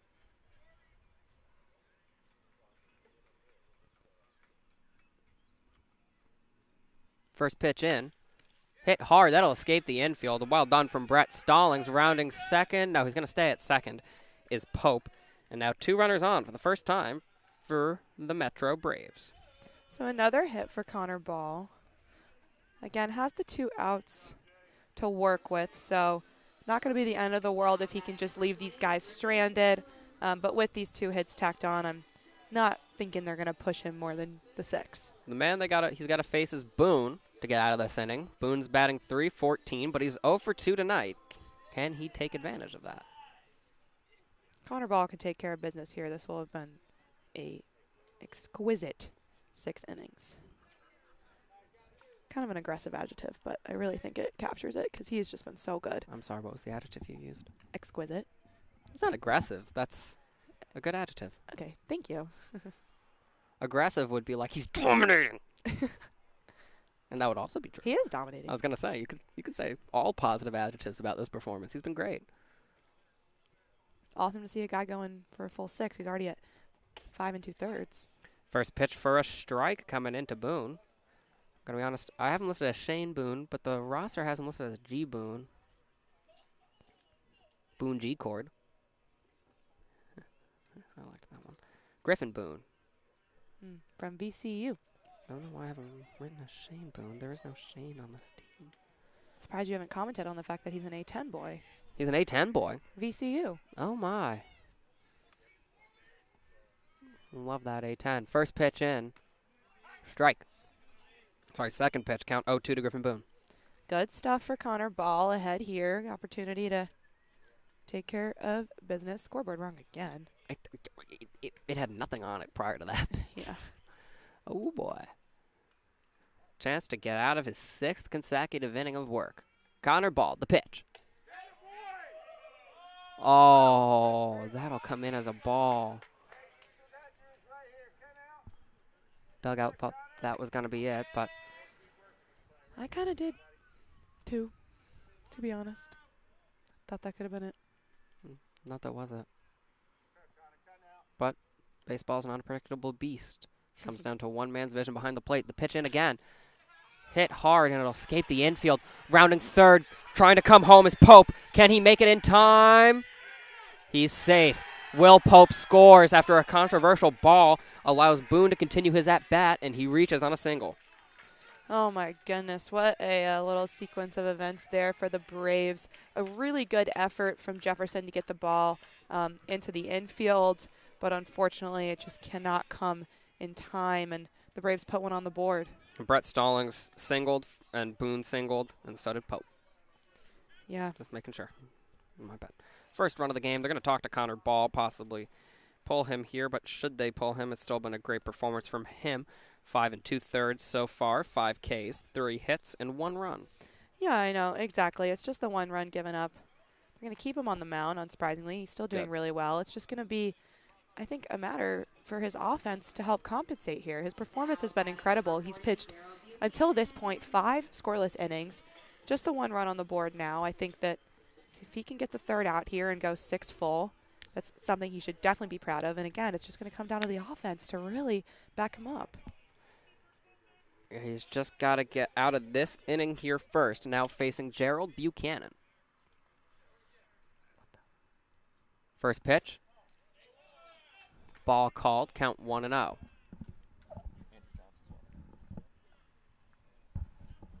Warming up for the Train is Andrew Johnson. Yeah, that is our word from our GM. Interesting because he More of a closer. he is more of a closer, and he pitched yesterday, but just 3 batters faced, I think. He recorded 3 Ks to end the game. There were 3 Ks recorded. I just don't know if they were consecutive. Yes, they were. Yeah. He got Pratt, Torres, and Horvat. 1, 2, 3. Ball behind in this count. To Gerald Buchanan, who's 0 for 2 today. That pitch comes in for a strike. First strike of the at-bat. Count 2-1. I mean, Connor Ball is gone 6 innings, so 3-1. Johnson definitely more of a closer, but throwing him in, it's still late in the game. The 3-1. Swung on and missed. Connor Ball not backing down here. Comes back from 2-0 to get Buchanan to a full count. Again, on second is Brett Stallings. On first is Griffin Boone.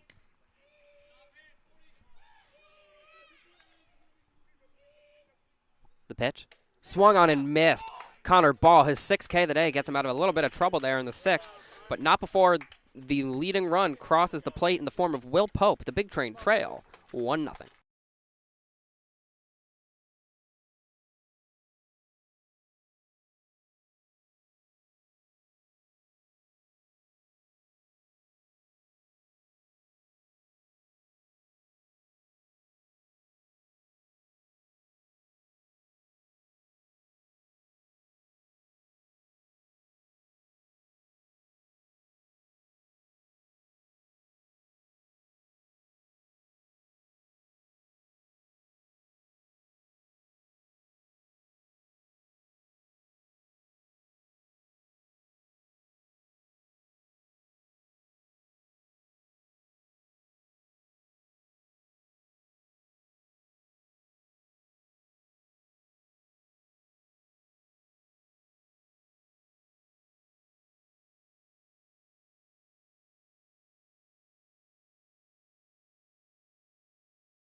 Now to the top of the order for the big train here in the top of the 7th. It'll be Nowak, Jefferson, Petre.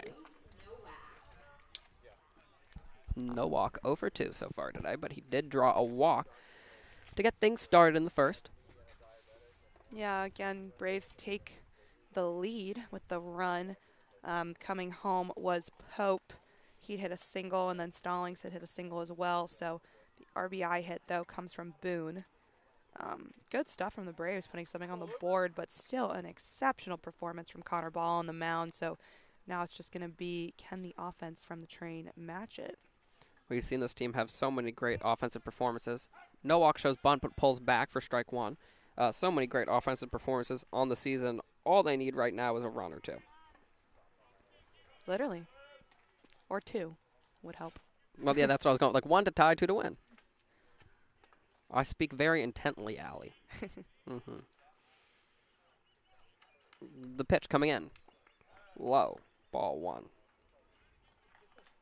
Can't believe we're almost halfway done with this season. I know. I feel like we just started. I know. I feel like you just showed up and we're like, hi, so how were the first couple days of work? Yeah. I was Well. very lucky. One perk of the quarter system, I didn't have to weed Shirley Povich. Me and Jay were out there doing some work. Actually, everyone was, but Jay and I were the ones weeding. Count 1, 2 now. Jacob was power washing. It was great.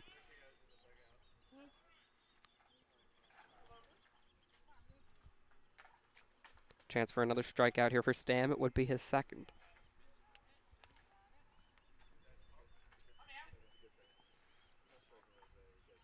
The 1-2. Ball low. Count even. 2-2. Stam's struggling a bit here, but Nowak again exercising that patience. Patience at the plate has really helped the train. I mean, it's been what's getting them on base.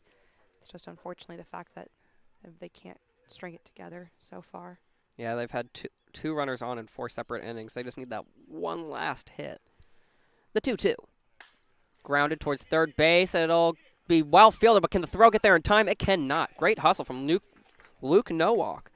Let's call him Nuke Lowalk with the single. Good stuff. Second hit given up by Stam. Now Luke Nowak will take his base and bring up a guy we know can hit super well in DM Jefferson. Hopefully can make something happen and channel some of that energy from that home run yesterday at DC. Oh, I'd love another home run right now. Honestly, I'd love anything right now. Didn't that make it 3 straight nights of home runs? We had Sean Lane at Olney, Baylor at home, and then DM yesterday in DC. I believe you're right. Honestly, I'm starting to forget the order of these games because so many have gotten canceled and like uncanceled. Stam cannot get to Nowak in time with the pickoff attempt. Yeah, so many are like unfinished, half done. Like the only stuff has messed up my memories. Yeah, we'll face Olney on Thursday at Shirley Povich. Definitely at least going to complete the 13-12 game. Rumors swirling from Jason Schiavone that we might play both, but another pickoff attempt to get to Nowak. Not going to get him in time. we shall see when we finish the 6-6 extra inning duel from last Friday. Oh, yeah, some very tight games that we'll be finishing up with the Dusters at one point or another. The league's youngins. Finally, the first pitch comes into DM Jefferson, shows bunt, but pulls it back. Ball 1. Oh, my goodness. DM showing patience at the plate waiting for the first pitch. Yeah, he didn't even have a chance to swing or not swing. He was just kind of waiting for Stam to step up. And step he did, giving him a ball. Stam readies now. Watching Nowak, but he's going to wind up. No, he's not. He's going to check again. The wind up and the pitch. Down in the dirt, count 2-0. 2 low pitches from Stam. And Jefferson ahead in the count. Stam again, pretty good in the last inning. Did give up the hit to Rogers, but then got the K. But here, looking a bit off. Yeah, not the efficient coverage on the first inning. And oh my gosh, I am getting cold. I know, I was going to say, it's a little chilly. Fouled off. Count 2-1. I forgot my my travel sweater at the Pove, the one place that I never do sweater. Yeah, I'm well strapped. Don't hate on the travel sweater. No, I don't hate on anything you bring. You provided me with allergy medication, and it actually has helped. My eyes have stopped watering, so I appreciate you. I got you. You're supposed to take 1 or 2 a day. I take 6 to 8 a day. You need to go to a doctor. I did, and that's what he said That's to what they said to do? Yes, the pitch comes in, ground ball foul. I was like, are you serious? He goes, yeah, that's what we give people when they come in with allergic reactions and the hospital is too busy, but I think you need that daily. I'm like, no way. Oh my god. I've needed to get the shot, but like the seasoning hasn't lined up. They only want to do it in the winter. But now that I'll be here for a winter that's not COVID, I'm finally going to get injected. Okay. I said that really weird. They have a shot that helps reduce seasonal allergies. Got It's it, got a it. blessing, and I need it so bad. Shout out to my allergist over in Chevy Chase. I might need an allergist in Chevy Chase at the rate we're going. I can hook you up. 2-2. Low, 3-2. He's a great guy. And when they noticed that I was reacting to every single thing they tested me with, they're like, all right, clean him out quick. Now. He's in pain. I'm like, thank you. It hurts. Because they expect one or two of the little things they prick you with to light up.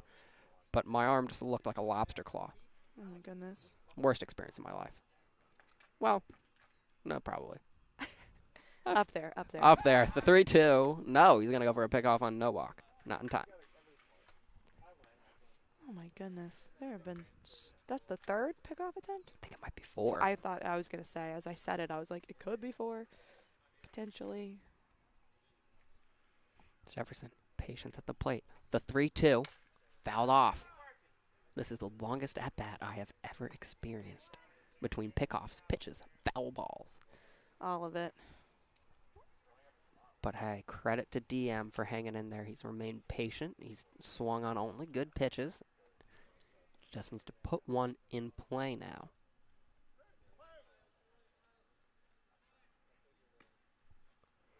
Stam readies. Takes a look at Nowak. The wind-up, the pitch. Down in the dirt. Patience pays off for DM Jefferson. Nowak advances to second for free, and Jefferson gets his base. Good stuff. Patience paying off. And again, now really great hitter in Emilian Pitre. Can he be the answer for the train here? Runners on first and second. He's 0 for 2.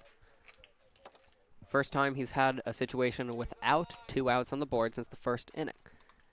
A little less weight on those shoulders. We'll see if it helps or not. Stam still watching Nowak now that he's on second. First pitch in from Stam. Bunted up in the air and caught by the catcher Pitre down on 1 pitch. And they caught Nowak on second. I thought that was the end of the play. Nowak had jumped too far. A 2-4 double play will retire 2 and leave Jefferson as the only runner on base on first. Really good stuff from Pope behind the plate to find Stallings, the second baseman, and get Luke out as he had already started running toward third. So suddenly the pitcher Stam in a much better situation. 2 outs. Inning isn't over yet. He still has to face Felix. He's over 2 in the day, but did draw a walk in the 4th. Jefferson's running. The pickoff throw to first, but Jefferson's almost to second. He gets there in time. Jefferson stealing second. Good stuff from DM. Show the aggression, get back in scoring position, and now giving Garrett Felix a really good opportunity here. DM, second stolen base attempt, second successful. He's on a roll with those stolen bases.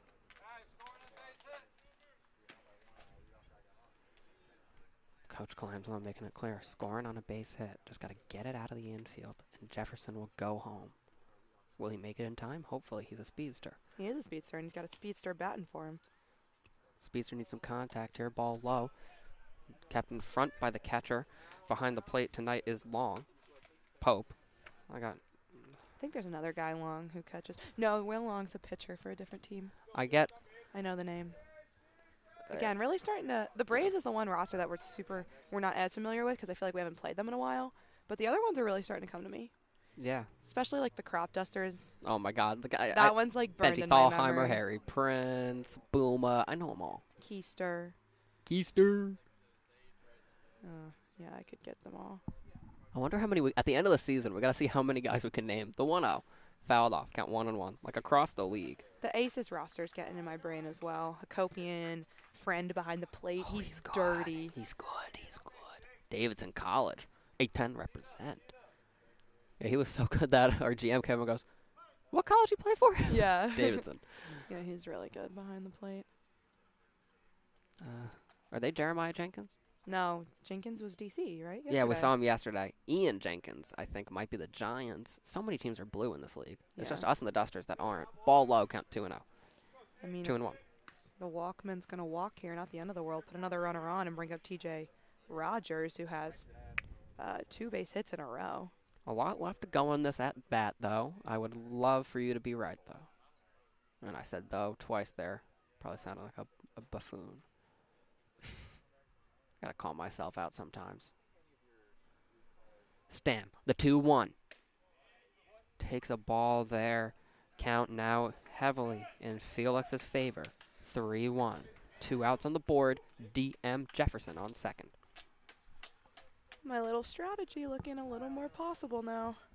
I hope. Your strategy? I don't know. It's more of a prediction. Scenario.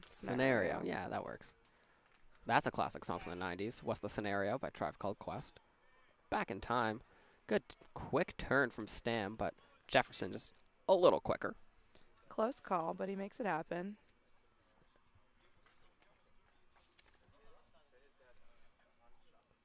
Stam communicating with his catcher. Readying on the mound.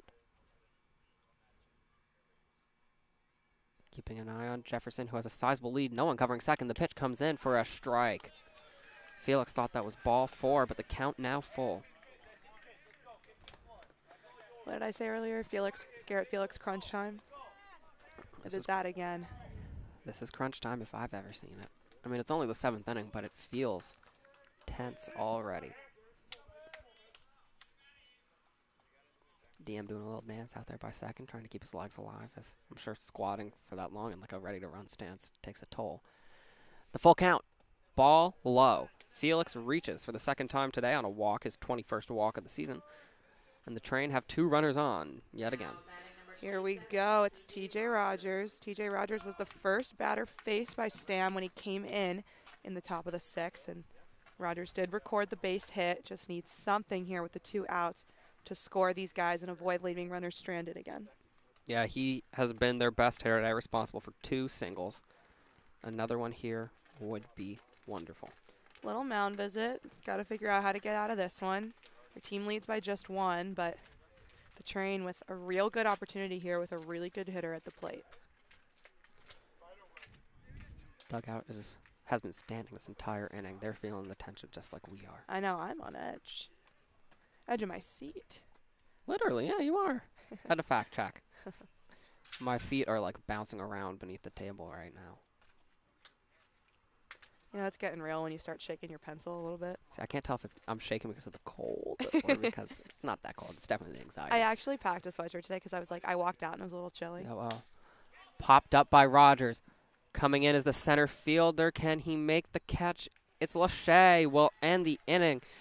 2 runners left on base again. That brings the total to 11 runners on the day left on base by the Train.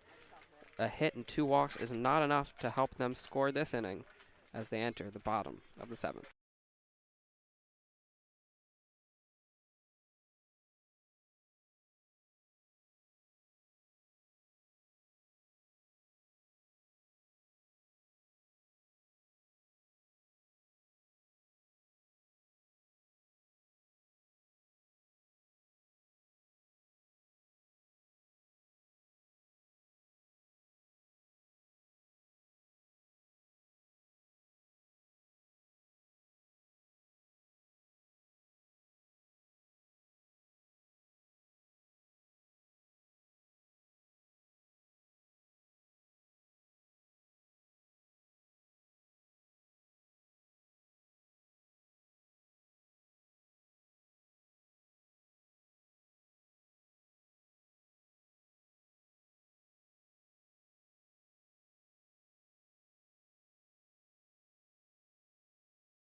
Now on the mound for the Bethesda Big Train is the president, Johnson.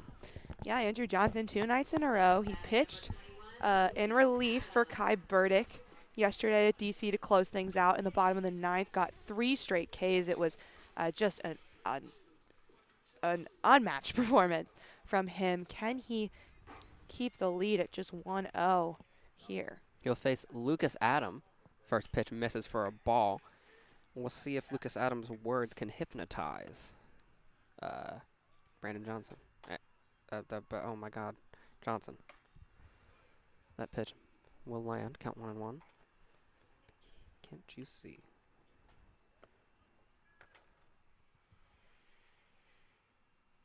1-1 from Johnson. He's dishing quick. Is AJ. That'll miss 2-1. AJ, I think that one's decent. My dad has a good friend named Alex Johnson, and they always call him AJ, so. I can't steal from your dad then. I feel like I'm copying. Kidding. 2-1. That's hit hard. Tracking Jefferson. It'll land in right field. Sorry, Jefferson looked like he was calling for it, but it'll go to the hands of Schiavone for the first out of the inning. Good stuff. Get him out. Get him out. Pop fly. Now it's Quinn Madden, who got caught stealing back in the 5th. Yeah, that was a great play for Clay Wargo behind the plate. Yes? Yes, absolutely. This is good stuff. Quinn Madden, though. Never mind, my Wi-Fi. Oh, your Wi-Fi went out. Quinn Madden fouled that off for a strike 1. Are you on the AT&T? I'm back now, yeah. It keeps cutting out, but it's fine. Weird. I've been very consistent with it. The 0-1. Ball very, very high. Count 1-1. Madden's batting .205. 8 hits. A homer to his name, but 13 Ks. Pitch again high. Count 2-1 to Madden. R.I.P. John Madden.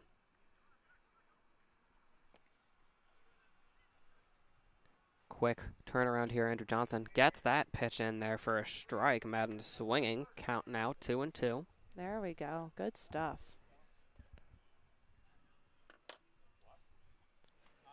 Chance for the K here. Here comes the pitch. Swung on and missed. Johnson fights back from a 2-0 to strike out Quinn Madden. So efficient. Andrew Johnson, when he is on, he is just on. Oh, my goodness. The 3 straight Ks last night to end the game, and now chance for the 1-2-3 inning here. Again, the pitching, back to Connor Ball as well, was just exceptional. So it's really just unfortunately been an offensive issue tonight for the Train. Yeah, also, I think this is my favorite stadium for music. The walk-up songs for the Braves are so good. First pitch, a strike. I'm a sucker for whoever walks up to Call Me Maybe. Oh, over that's at true. Only. That's Pura Pavel, because he walks up to Call Me Maybe or the Campfire song. First pitch comes in, or second pitch, sorry, swing and a miss. 0-2 now. Johnson not playing games on the mound right now. It's Big Ten baseball. The pitch just misses. Count 1-2. To Doc Daniels. I mean, Johnson saw time in the College Park Regional, so the Terps knew he was talented, and he's going to come back next year and hope to continue progressing that program. Struck him out swinging. Back-to-back Ks for Andrew Johnson to end that inning. Great work from him, but can the Train tack on a run? We'll find out in the top of the 8th.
Now at the plate for the Train is Sean Lane, and a new pitcher has entered for the Braves, Danny Salisbury. Now on the mound, Stam went for 2 innings, 1 K, 2 hits, 3 walks.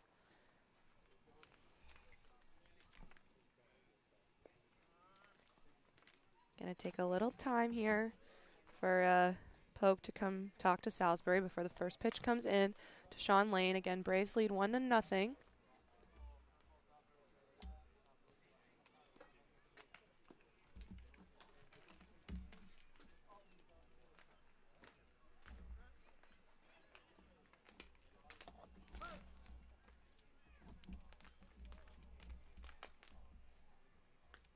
First pitch in the lane, in for strike 1. Salisbury off to a good start here.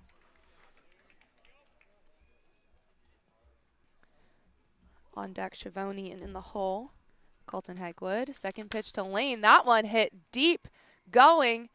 Tracking is the center fielder. Will he get there? He will. Good catch from Lachey for the first out here in the top of the 8th. Now at the plate, Jason Schiavone.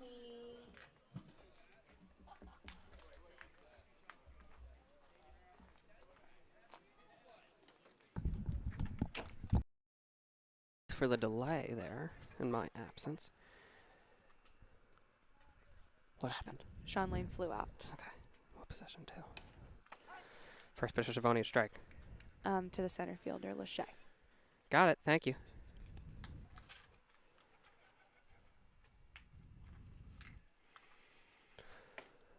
First pitch in for, second pitch in for, apologies. Now I know how you felt the other inning. Schiavone, 3 straight Ks. Good patience there. Count now 2-1 in his favor.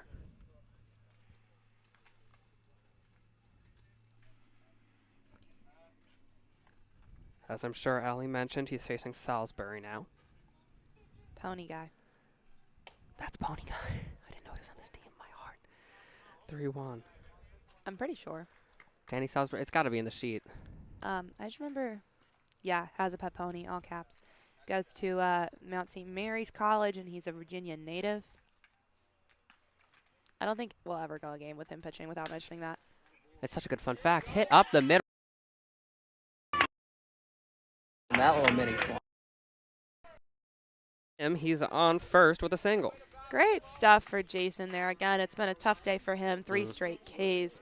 I know that that's not how he wanted this game to start, but makes it happen there. You could see him running a bit in the shot, arms wide, very happy about that one, and setting up this inning well after the flyout from Sean Lane. It'll bring up Colton Hegwood, who's 0 for 2, but did draw a walk back in the 6th.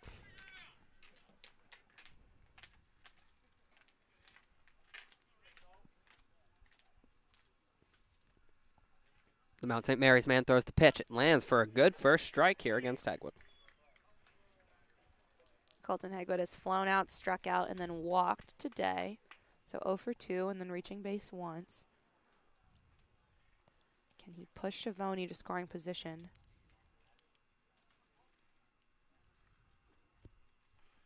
The 0-1. Good stuff from Salisbury here to get ahead on Hegwood. 0-2. Yeah, the Mount St. Mary's product is getting to work. The Mount, as they call it. It's from Springfield, Virginia, which I think is right around here because I remember seeing signs for it when I was driving here this afternoon. So, like, I feel like it is. That's where you're bringing me after this, Franconia Springfield. Yeah. So he's from right around here. Maybe he went to South County High School. We should look that up. The pitch comes in, misses, count 1 and 2.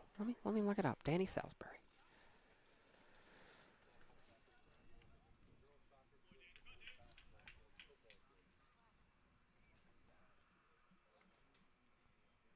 Annandale. Okay. Do you know what that is? Mm-hmm. So you don't know SoCo, but you know Annandale? They have really good pho in Annandale. I've never had pho. It's really good. They've got like a big like Asian food scene in Annandale, and I had really good pho, and then I had really good like this like Korean ice cream situation. I don't know. It was incredible. Mochi inside of the rice cake? No, mochi's Japanese. Oh, you're right. I don't know why that was.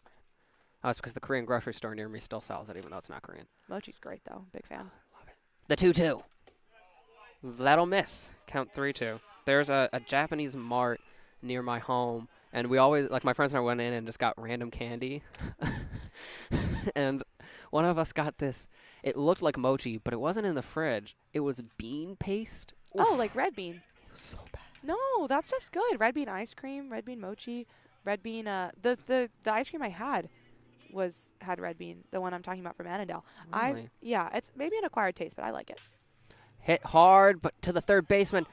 He gets. Oh, the ball goes wild past the shortstop. Safe at second is Schiavone, and on first is Hegwood off an error by the third baseman. Oh my goodness, lucky there for the Train. That throw from the third baseman Daniels just went past the glove of Stallings at second, and 2 runners on for Clay Wargo. Yeah, Daniels errs, and Hegwood reaches.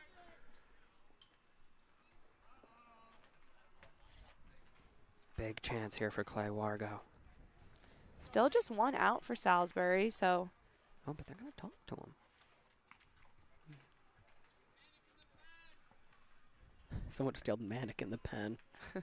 Love it. Bring that energy, boys. This is it. Runners on first and second. We've seen that a couple times today. 4 times. 5 times, to be fair. But this feels different. We got 1 out, but feels like there's an energy in the air. Do you feel it? Oh, I so feel it. It's almost Right. chilly. It's like they know something's about to happen. I thought you were going to say it's almost like it's getting cold out. And it is getting cold out. I can feel it. This is a big moment for Clay Wargo. He hit that double back in the 5th. Sadly, the Train could not capitalize off it. Left him stranded. Apologies. 1 for 3.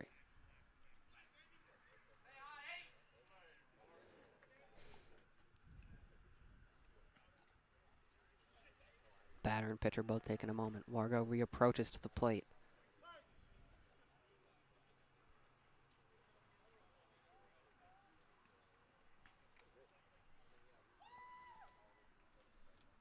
First pitch from Salisbury to Wargo falls for a strike. But we saw Salisbury get ahead against Hegwood, and that ended against his ability, I guess I could say.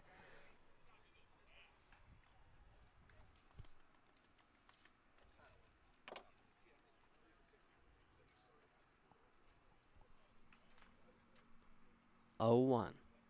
Salisbury checking second base. Pitch comes in for a strike. 0-2.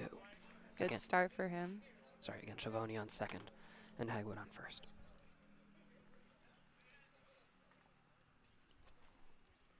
Salisbury's pitched 5 innings of relief and recorded just 3 Ks for the Braves, so not his forte.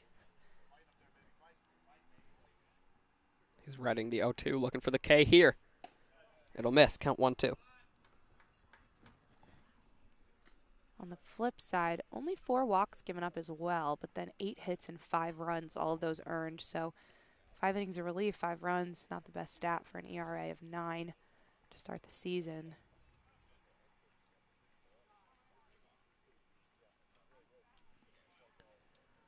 One, two. Swung on and missed. There's a K for him. He'll get Wargo for the second out of the inning. It's going to be up to Luke Nowak now to keep the Train bats alive and put something on the board. It's still scoreless for Bethesda. Nowak batting for the second consecutive inning. Last inning he singled.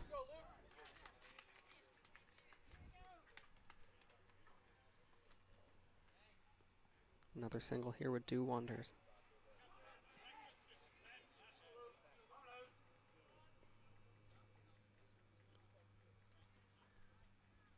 I love Salisbury's, like he does the thing with the ball behind his back. Spins it. Little nervous tick, I guess. First pitch comes in. Not even nervous tick, just a thing. I'm going to say he balked. Oh, my goodness. Now- We're just joking about it. The Box are back. Runners on third and second now as Salisbury pushes him over a base. Count will possibly remain 0-0. I'm going to wait for a signal from the umpire here. Luke Nowak, a really good contact hitter, and now with Schiavone on third, a single could really do it here.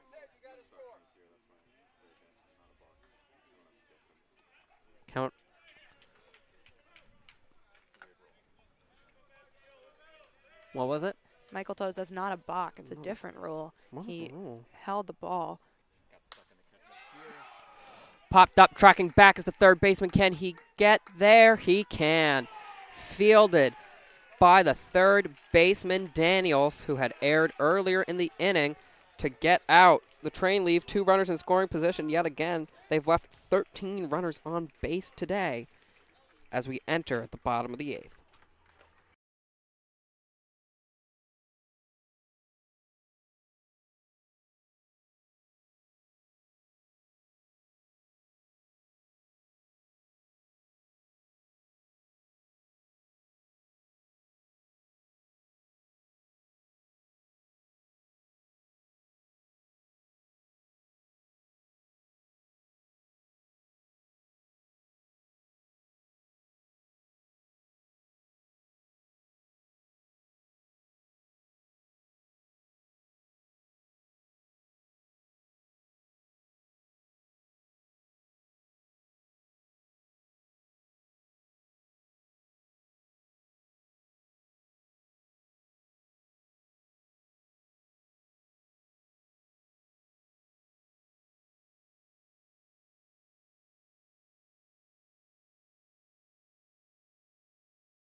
Now leading off for the Braves is Miles Webb. He's out at first base today. Still pitching is Andrew Johnson. Andrew Johnson, efficient per usual. The 1-2-3. Adam flew out, and then back-to-back Ks to Madden and Daniels. Can he continue the streak here? Again, Braves just the 1 run on the board, and the Big Train bats have been unfortunately quiet. Swing and a miss. Quick start for Johnson. Their count 0-1. The Train will get 1 more crack at it in the bottom of the 9th.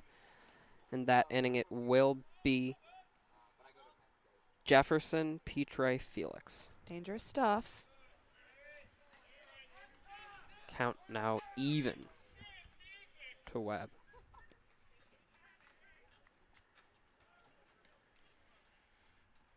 The pitch hits the batter, and that looked like it hurt. Hit his foot clean, took him to the ground. That'll be a hit by pitch, advancing Webb to first. We'll see if he can get up. That looked like it hurt, but he is standing on that foot now. He's going to trot over. First hit by pitch on the season from Johnson. Yeah, I was just about to check that. That is, in fact, the case. Not something. He's really good with his control, so unfortunate reason to send a guy to base there, but still, could be moving. Now he's got to face Pope, the guy who's been leading the charge for the Braves today. He is their 1 run and is 2 of their 4 hits.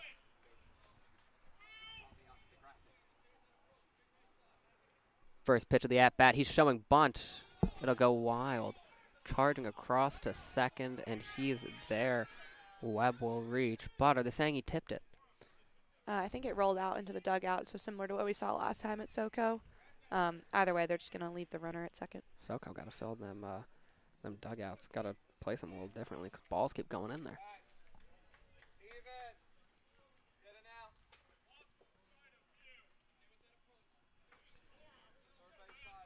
That pitch will land as a strike for Pope. Into Pope, I should say.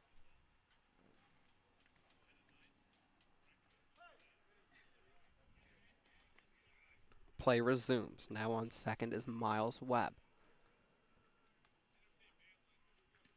The windup and the pitch from Johnson. That'll miss. Count even. 1-1.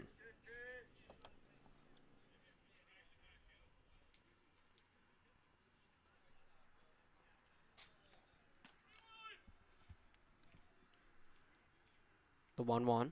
Swung on and missed. A great pitch from Johnson there to get himself ahead in this count 1-2. Good stuff from AJ. He's just got to fight back here. A hit by pitch, just a bloop. Gonna switch bats. Rubs his helmet for good luck. I don't know what that was. Perhaps Pope cannot bat without making sure he gets some kind words from Lachey. The mystery of faith. His name is Pope. Whatever. Johnson ahead. 1-2. The pitch. Chopped up. Can he get there in time? Well fielded. Oh, Colton Hegwood just escapes his glove. A hard play to make. Throw to third is a bullet, but it goes wild past TJ Rogers. Charging home now. Looking to score. Trying to come to third. Oh my gosh, no one's there covering third as Will Pope turns that into a triple. Oh my goodness, a triple from Will Pope. A really, really good hustle from Colton Hegwood, but unfortunately just kind of can't find the ball. Gets it over to TJ Rogers, but pass goes wild, and just an unfortunate series of events for the Train. Tacks another run on the board for the Braves here. And we'll bring up the good luck charm, Nick Lachey, as the Braves now lead 2-0.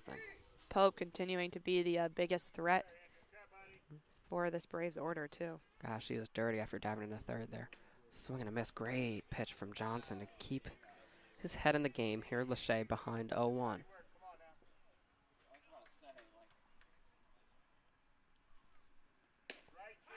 Great pitch from Andrew Johnson. Lachey did not see that coming. Count 0-2.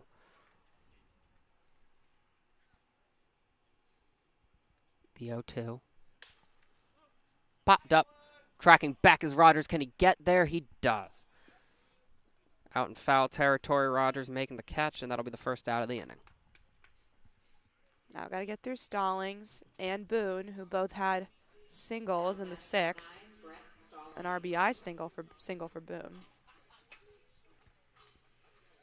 Johnson coming back nicely after giving up a hit by pitch and then a well-hit ball by Pope to send him home. Good stuff against Lachey there.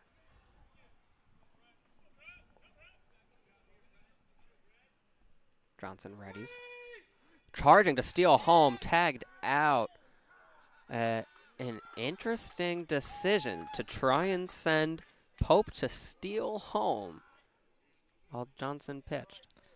Yeah, interesting choice from the Braves. Obviously, the pitch did not come in wild, so Clay Wargo easily can tag him out in front of the plate, but another out tacked on. Yeah, and the pitch comes in for a strike, I believe. Count 0-1. I'm going to clean off the plate. He does, back and forth. Critical motion. Play-by-play of the ump. That was a really interesting choice. Choices were, in fact, made there. Points, unfortunately, were not. Count 0-1. Johnson. Ready's the wind up the pitch. High. Count even.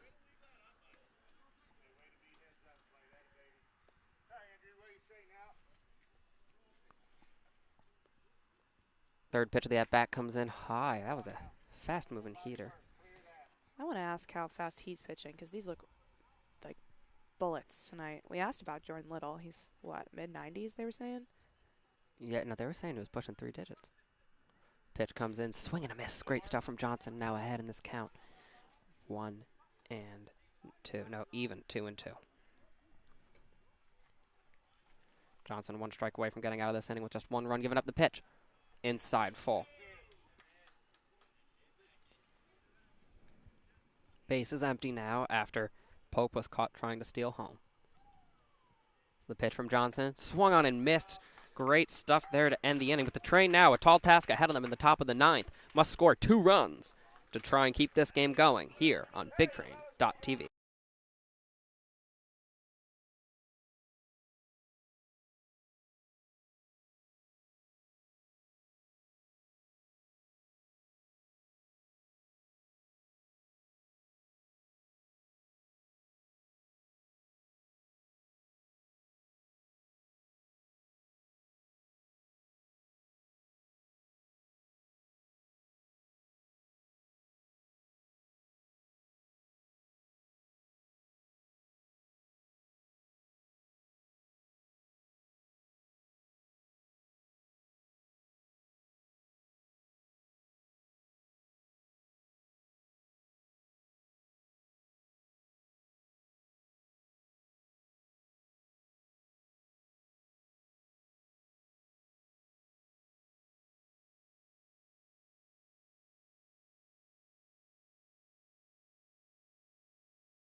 Now at the plate, it's DM Jefferson for the big train.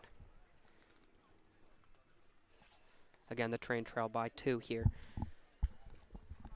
Jefferson's been great at getting on base today. 2 walks and a single. He's facing a new pitcher. It is Luke Pietrandrea from Patrick Henry College. First pitch, a ball. I believe they pronounced it. The PA said Petrandria. So, do with that what you will. I don't think I'm going to do anything with it. Pietrandrea sounds more normal. He hopes to become a college baseball coach after this. Ground ball well fielded by the pitcher, Pietrandrea. Gets it over to the first baseman. And a 1-3 starts off the 9th. Good stuff from the Braves pitcher. I mean, DM Jefferson definitely one of the biggest threats here for the train. So Pietra having a slower day than usual today. He's 0 for 3. Did steal a base after reaching on a hit by pitch.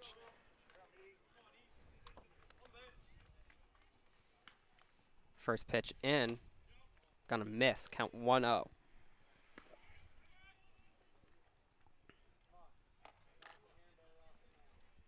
Pietrandria, oh, freshman.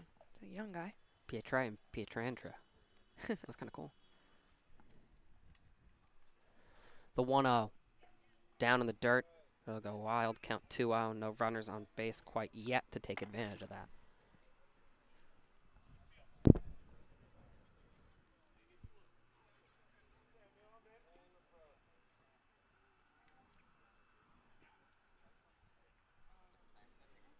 The 2-0. That'll miss as well. Count heavily in Petre's favor. 3-0. Can he win the battles of Petra something names? Pietrandria.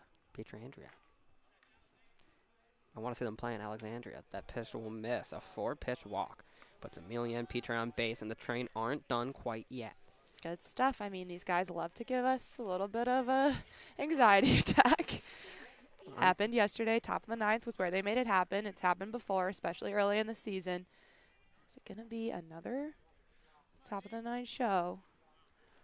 Garrett Felix hopes so. He's over 2, but has reached base twice out of those 4 attempts, drawing walks wisely twice. First pitch in. That'll land a good pitch.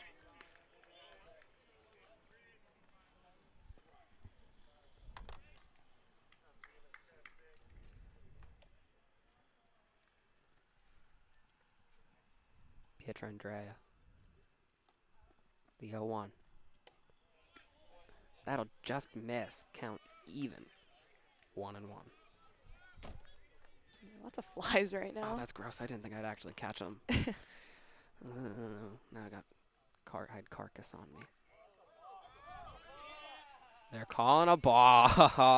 Pietrandrea pushes Petre to second, and now the train have a runner in scoring position. Good stuff. You heard the dugout there, like, that is a balk. And they were correct. They actually called it. Good stuff. It's good to see a balk called. Umps need to balk it like they talk it. Count 1-1 here to Garrett Felix.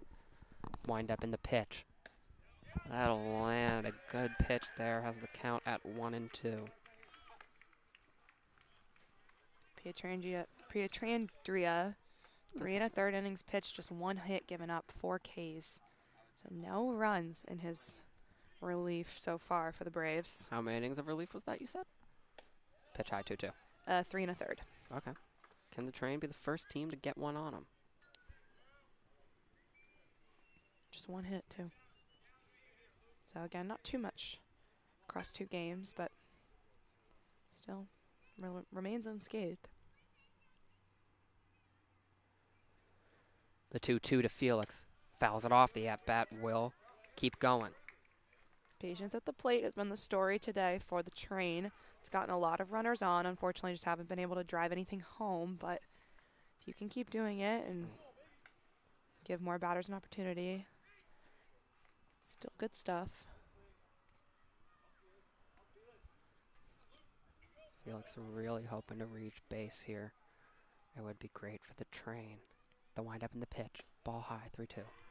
Wanna know what's weird? If I like pretend you're not here, like, and I focus on it, just your sound coming through my headphones, it's really weird. If I'm, Okay. I just realized that now.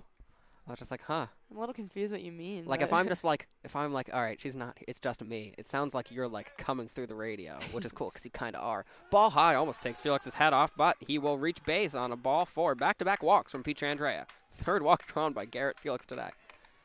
now he's got to face TJ Rogers, and then on deck is going to be a pinch hitter.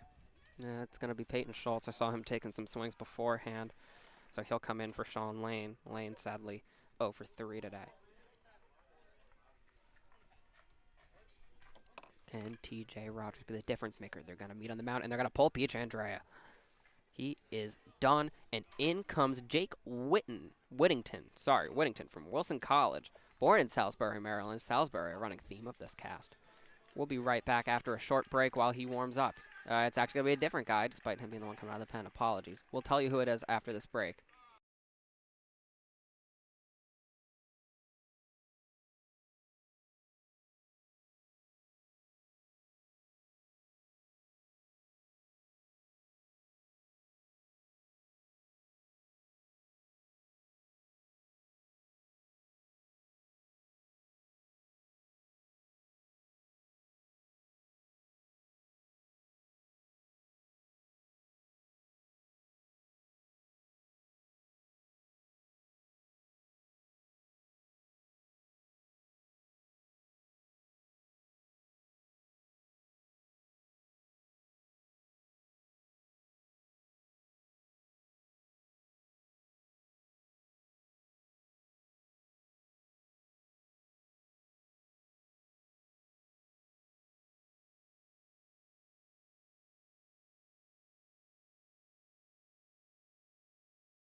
Back. I was right. I need to trust myself a bit more. It is number 35, Jacob Whittington, on the mound. He will face TJ Rogers with Felix on first, and over on second is Emilien Pitre. You know what? If you're at home, take a message from the train bullpen and don't stop believing in this team. 1 out, but 2 runners on, and a great hitter at the plate. That was the corniest thing you've ever said on this cast, and I'm proud of you. It was great. It was good. It was good. It was corny, but it was good. Thank you. First pitch coming in from Whittington. That's a good strike. Off to a good start. Can he come in and clean up the mess that Pietrandrea left for him? Again, Pietrandrea got Jefferson, but then walked back-to-back batters to put 2 runners on. Tying run is represented in Felix at first. Train trailed by 2. The 0-1. Hefty swing for TJ Rogers. Count 0-2 to him now. Haven't commented on it yet, but Braves players quite rambunctious over there in the dugout. Yeah, they're looking to get 1 game away from 800 on the season. A win here would push them to 8-9. Fouled off. The at-bat's going to continue. Staying alive.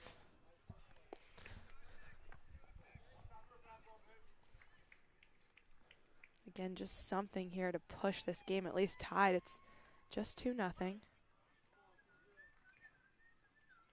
We will love to see it. Count is 0-2 here from Whittington to Rogers. He readies the wind-up, the pitch. Hit. It'll get gotten by the second baseman. That's 1, and that's 2. That'll end the ball game. T.J. Rogers grounds out to second base for a 4-3 double play, and the Train fall to the SoCo Metro Braves 2-0. Yeah, some great pitching performances from the Big Train today. Really impressive stuff from Andrew Johnson and Connor Ball. Back to that. Oh, my gosh, 6 innings pitched, 6 Ks, the 4 hits, and just the 1 run given up. Unfortunately for the Train bats, the offense just couldn't string something together. A lot of runners left on. The third loss of the season comes to the Braves. It was 6 straight innings with 2 runners left on, totaling 15 runners left on base total, many of them in scoring position. Yeah, unfortunate, and that's an issue that plagued the Train earlier in this season. They've been able to really work on it lately. Unfortunately, it was what led to their downfall tonight. But, we don't have a day off till July 4th, going to remind y'all. So we'll be back tomorrow night at Silver Spring, Tacoma. So Montgomery Blair High School and the Thunderbolts, like we said before this game, really struggling this season. The Train got a hefty win over them the last time. So great opportunity to get back in the win column tomorrow night. Yep, we'll be there with you live from Silver Spring, Tacoma, Montgomery Blair High School, as the Train look to bounce back. They were red hot a couple days ago, but now we're trading wins and losses. Can they get another win on the board tomorrow? Stay tuned.